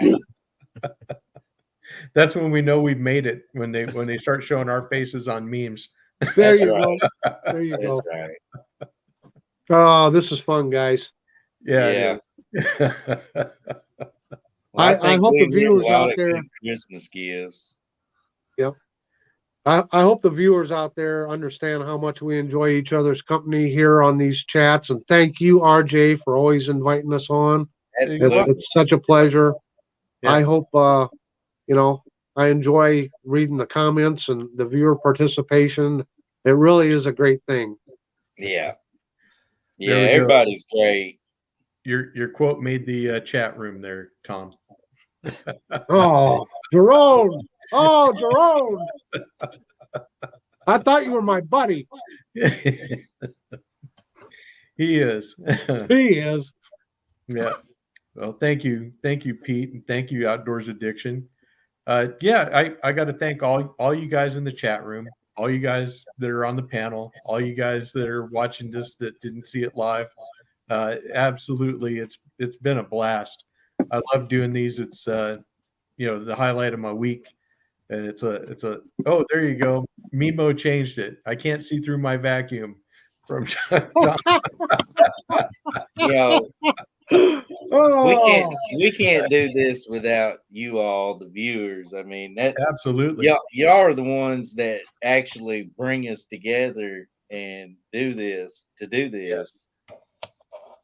So we appreciate y'all so much.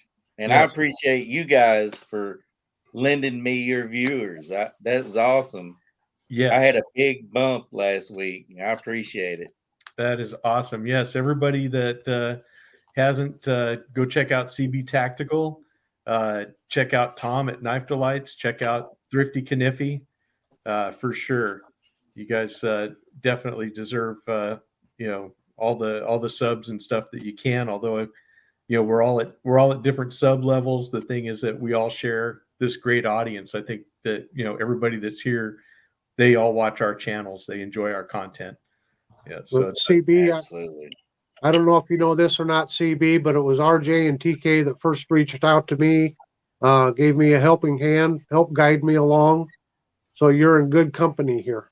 Good company. Well, I appreciate it so much. And I know my style's a little different than your guys' styles, but that's what makes everything better to me because y'all have a different perspective on things than I do. And Right. but in the end, does it slice? That's all that matters. Does Yep. it cut? absolutely. Hey, Thrifty, you better clean up your border. People are going to think William's on here. Yeah. I was Hey now. looking for the Nice. dinosaur. I mean, look at Thrifty's screen, and that's just what he talked about. So we covered Right. a lot today. We Yeah. did. We did. We covered a lot, and it's been a absolute pleasure. Been a lot of fun. Yeah. And, Absolutely. Pete, I see you're lurking in the comments. One of these days, you're going to have to come on here. This is a safe space for you. We all love you and love your channel. So you need to come on and quit postponing. Yeah, Pete. Yeah, There's Pete the challenge. uses the excuse he's not technical, but I know his wife will figure it out and just get him on here. Well, that's it. I mean, and it's easy enough to join these live streams. It's not really hard. Pete, if No. I can figure somebody it will out, help you you. can. I had to call RJ and was like, "Hey, how do you get your name generator?" He was like, "Oh, for the contest." He's like, Yeah. "Oh, it's YouTube name generator." I was like, Yep. "Oh, dang. All right." Hey, RJ, Yeah. I got to call out. JO Ventures Outdoors just showed up. How you doing, John? Yay, Jo! Nice to see you in here. I did see John. I was just waiting for a second to definitely say hello. Oh, sorry, I jumped. I jumped the gun, RJ. I beg your apology. No problem. And Singing Toad is another guy I'd like to get on here too. I think it'd be fun. Yes, Yeah. Jerome, we're safe, but with a sharp edge. That's for sure. That's for sure. And I'd get Mimo on here too, but I'm afraid no one would moderate. You know, if he came on, but maybe we can get Gary to be the moderator. Hey, round of applause for Mimo for Absolutely, he taking does care a of us. fantastic job putting the links up and making sure everybody can get to all the different deals and the different things we talk about, the different knives and stuff. We very much appreciate that for sure. So, and definitely check him out. If his shorts game is his YouTube shorts is just, he's definitely killing it with that, you know. So look to him for all of us guys that are not so good with the shorts. Yep. Yeah, Yep. definitely. Singing Toad. Send me an email at rjsknives@gmail.com and we'll see if we can make that happen. That's for sure. Next live stream, Outdoors Addiction is asking. I do one every Sunday, 10:30 a.m. Pacific time. So absolutely On the dot. on the dot. On the dot. It's not 10:30-ish, but Yeah. but it could be. That's right. If y'all jump in early, probably early. Yeah. Just giving y'all a hint. Oh yeah, Right. John, for sure. I know you couldn't come on today, but yeah, I'd love to have you come on again because you did come on that one time. You know, so yeah, definitely love having you guys come here, and it's fun to switch up the panel every once in a while, and you know, get everybody a chance to come on and see what they have. They can share their stuff. That's right. RJ, Yes, sir. RJ, I'd like to ask a question to the viewers and those that watch the live stream later. Did we accomplish our mission? Did we provide any good suggestions for Christmas gifts? Please leave a comment. Kind of let us know how we did. I think we showed a pretty good wide I can't talk. Wide variety. Right. There you go. There's another one, Jerome. You can get me a whole wide variety of knives today. Tom's tongue got in front of his eye tooth. He couldn't see what he was saying. Couldn't see through his tongue. I call it peanut butter mouth. It happens to all of us. Sure. Well, again, I want to say congratulations, Tom. I'm going out of town in the morning. That's why I asked if it was all right if I mail it out to you Thursday. But Oh, absolutely. Yeah. On the signal. I'm glad And- you won. Yeah. For those of us just joining, CB just had a great giveaway of a Leatherman signal, and lo and behold, little old me won it. I can't believe it still. But thanks again, CB. And for anyone that didn't hear me say it earlier, check out CB's channel and hit that subscribe button. Thank you, Tom. Thank you. I'm also sending you some of my fire starters too. Great. Oh yeah, yeah, those are awesome. Yeah. Jerome got you again, Tom. He said your tongue does yoga. Yeah, probably so. Your quote for Tom 2022. That's right. Just wait till they string all the quotes in one line. It's going to be horrible. I know. Jerome, that could be you could just go way out there with that. Yeah, we're not going way out there. You can open the door with that. Exactly. Oh my. Yeah, we got to keep it on the good side. This is a family show. Yep. Family Oh, friendly. now look at Mimo there, sub to peanut butter mouth. You'll see that in my videos sometimes too. Oh well. Yeah. Now, is What do that- they call Well, it? that's Dom. that's the difference between doing it doing it off the cuff to doing it scripted. Yeah. Right. I think it's more of a human touch doing it off the cuff like that. Absolutely. Diarrhea of the Yeah. mouth and constipation of the brain. That's right. Yep. We all figured it out eventually. Yeah. I think the question of the minute is that chunky or smooth peanut butter, Tom? It doesn't matter. Either one. Oh my. John, help me out. They're Hey. ganging up on me. I got the knife to spread the peanut butter here. Et tu, Brute? Oh man. I'll help you out. Oh. Yes, This is it does, Jeroen. Yep, we all love the interaction, with our subs, with these channels, with the giveaways, with everybody that's out there in the community. We just have a lot of fun, and that's what it's all about. Yeah, I just want to. Can I say something about Tom? Sure. He was giving us thanks earlier for early on in his channel, helping give him exposure and whatnot. And it's important, I think, for any of the upstarts to kind of just throw themselves into it and make comments in people's channels and be exposed so that we recognize that you're there. And then that helps us, kind of see that these guys are for real. They're going to be putting out content. They're not just going to be a fly by the night operation to be gone in a week or two or whatever.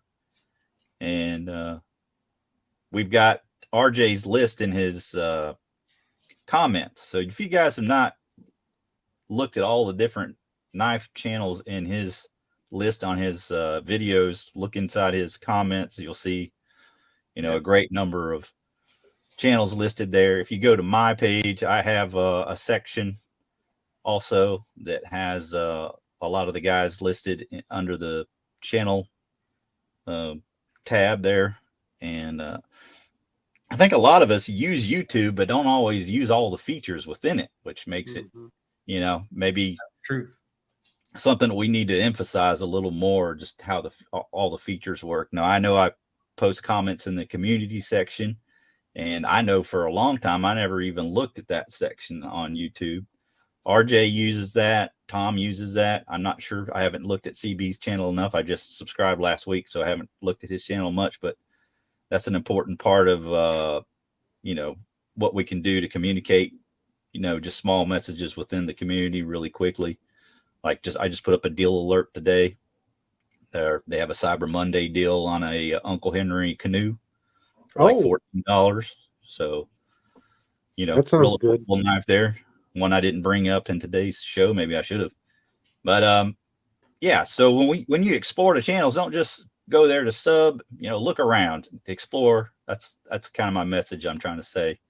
Is really look into the channel deeply and go back and check out our old videos too, because there's a lot of good content. A lot of people just want to look at the newest and latest thing. I've learned a lot from watching all of RJ's old stuff. I've seen him progress as a presenter. And if you go back and look at my first video, I cringe to watch it, but you can see how all of us really start to flourish and get better at what we do. So yeah, it takes practice.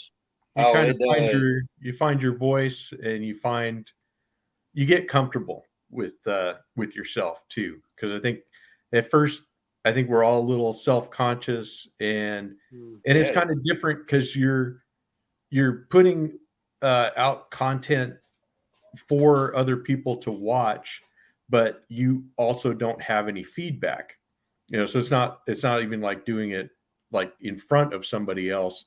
You're just talking, and you're presenting, and you're trying to get it all to go, and you're not sure how it's going to go. and you just put it out there and you see what happens. But, thank goodness I entertain people, and they want to see what I have to say about whatever it is I'm doing. So Well, like it's with just a lot of me, fun. I didn't have anybody watching me for the longest time, and I felt like, well, at least I got a way to keep up with it, and Right. I can delete my hard drive or whatever, my memory. But finally it started picking up, and people started talking to me, and I started to get a little more comfortable. Because you're putting yourself out to the world. You don't Right. know if somebody in Germany's watching you or somebody next door or what. And over time, I've gotten comfortable. But it's all worth it when you get that one video that has like an exuberant amount of views to it. I've got one video. It's got like 6,000 views on it, and the rest of mine, if you look at them, they're 40, 50, 60 views, Yeah. And it's like, why is that one that big? Why'd that one work out and none of the others? Yeah. You'll never know, CB. It's Exactly. algorithm. There's so much into it. But Yeah. I guess what I've learned since I've had the channel now for just a little over a year is how important it is to hit that like button and to leave a comment. Even if I'm in a hurry, I always try to at least say, hey, thanks for sharing or something for a comment on there. Because that just helps that creator out. The more likes and comments and more activity on their channel, it helps them along too. So, and I wasn't always so good about doing that before I had a channel. That's right. I'd watch through something and click on to the next one and this and that. But I've realized the importance of that now. So, Yeah, I try to do that myself. yeah. Yep. All right. And it's not always easy, but I always try to leave a comment if one's left for me on the video. So That's true too. Yep. that's important Yeah, too. I try to answer every one. Yeah. Mm-hmm. Now there may be a point where that's not really possible, but I'm going to try to do it as long as I can. Yeah. I'm going to pass that stuff off to my wife. Let her do that. That works too. You got to have an associate at some point, huh? That's right. Well, ODC does. Yeah. His wife helps him. That's right. They make a pretty effective team. Yeah. Oblivion. Sorry. I don't think my wife's even watched one of my videos, so I don't have any hope of that happening for me. Mine either. Yeah, she don't watch mine either. She's like, I listen to you all the time. I want to watch your video. I'm lucky. Mine does. Y'all watch your own videos? Oh, she does. She'll watch my videos because she has her own YouTube channel, so she'll be like, "Oh, I saw you put out something today," or "I saw that this happened," or whatever. But yeah, we don't sit down like as a couple to watch them. No. No, but I'll watch mine the day that they come out. I'll compile it, edit it, do everything, and then put it out there on YouTube. And the next day when it comes out, I'll watch it. But I think that's kind of weird. Is that weird? No, I mean, if you're checking for mistakes or something like that, then that's why I do it. Really, that's an excuse you can use. Yeah. That way you don't look like some kind of misogynist. I'll do it again. I think you mean narcissist. Okay, well, yeah, there you go, narcissistic. I typically watch mine because I'm probably my own worst critic. So, and that's me too. Yeah, you'll always see all the mistakes you make. But that's how you learn. That's how you learn. Exactly. And you can definitely go from my early videos up to now, and at least I can see some progression made there. Yeah, me too. But it's just a process. That's it. Try new things. I guess the biggest thing, and I think you've all given this kind of advice too, is just be yourself. CB, you said, well, I do things a little different. Well, that's you. Okay, don't try to be someone else. You gotta be you. So Yeah, I agree with that wholeheartedly. Well, the only time I've seen anybody try to be somebody else was when I think Tom, when you said it was 10:30 in New Jersey. Is Pete still on? Yeah, he is. Pete's a good sport. Pete actually left me a comment and said, I didn't know we were neighbors. That was funny. He's here. He's here. He is. Come on, guys. Come on. This is the best knife you ever seen. The Kemp knife is my favorite knife, hands down. Come on, fellas. You got to know that. That's Yeah, awesome. that was hilarious. Came out of nowhere. That was so good. Yeah. No, You know, they Pizza. say imitation's a sincerest form of flattery. So It is. And, there you well, I go. got a lot of respect for Pete, and I really enjoy his channel. yeah, Pete's a great guy. And he has a collection beyond belief. Yeah. He showed his toolbox one time and opened the drawer, and you could see he had like 37 GECs. Wow. Yeah. And I'm just waiting for him to do a thorough GEC video. I've been waiting for a lot of different videos that I haven't seen that I know he could do. Yeah, come on, Pete. Get on Come the on, ball. Pete. Step it up, buddy. Pete. You're getting requests for a GEC show. Yeah. So definitely you can show those, and I don't think anybody will complain. I I think Well, Bart, you know, I don't know. Knife collecting can be just as bad as drugs. All right, Ken, Yeah. we'll see you. Pete can start a new channel. He says it's coming. So, yep. Pete can start a new channel. He can call it the GEC channel instead of QVC. It'll be GEC. Yeah, the difference is none of his stuff's for sale. Yeah.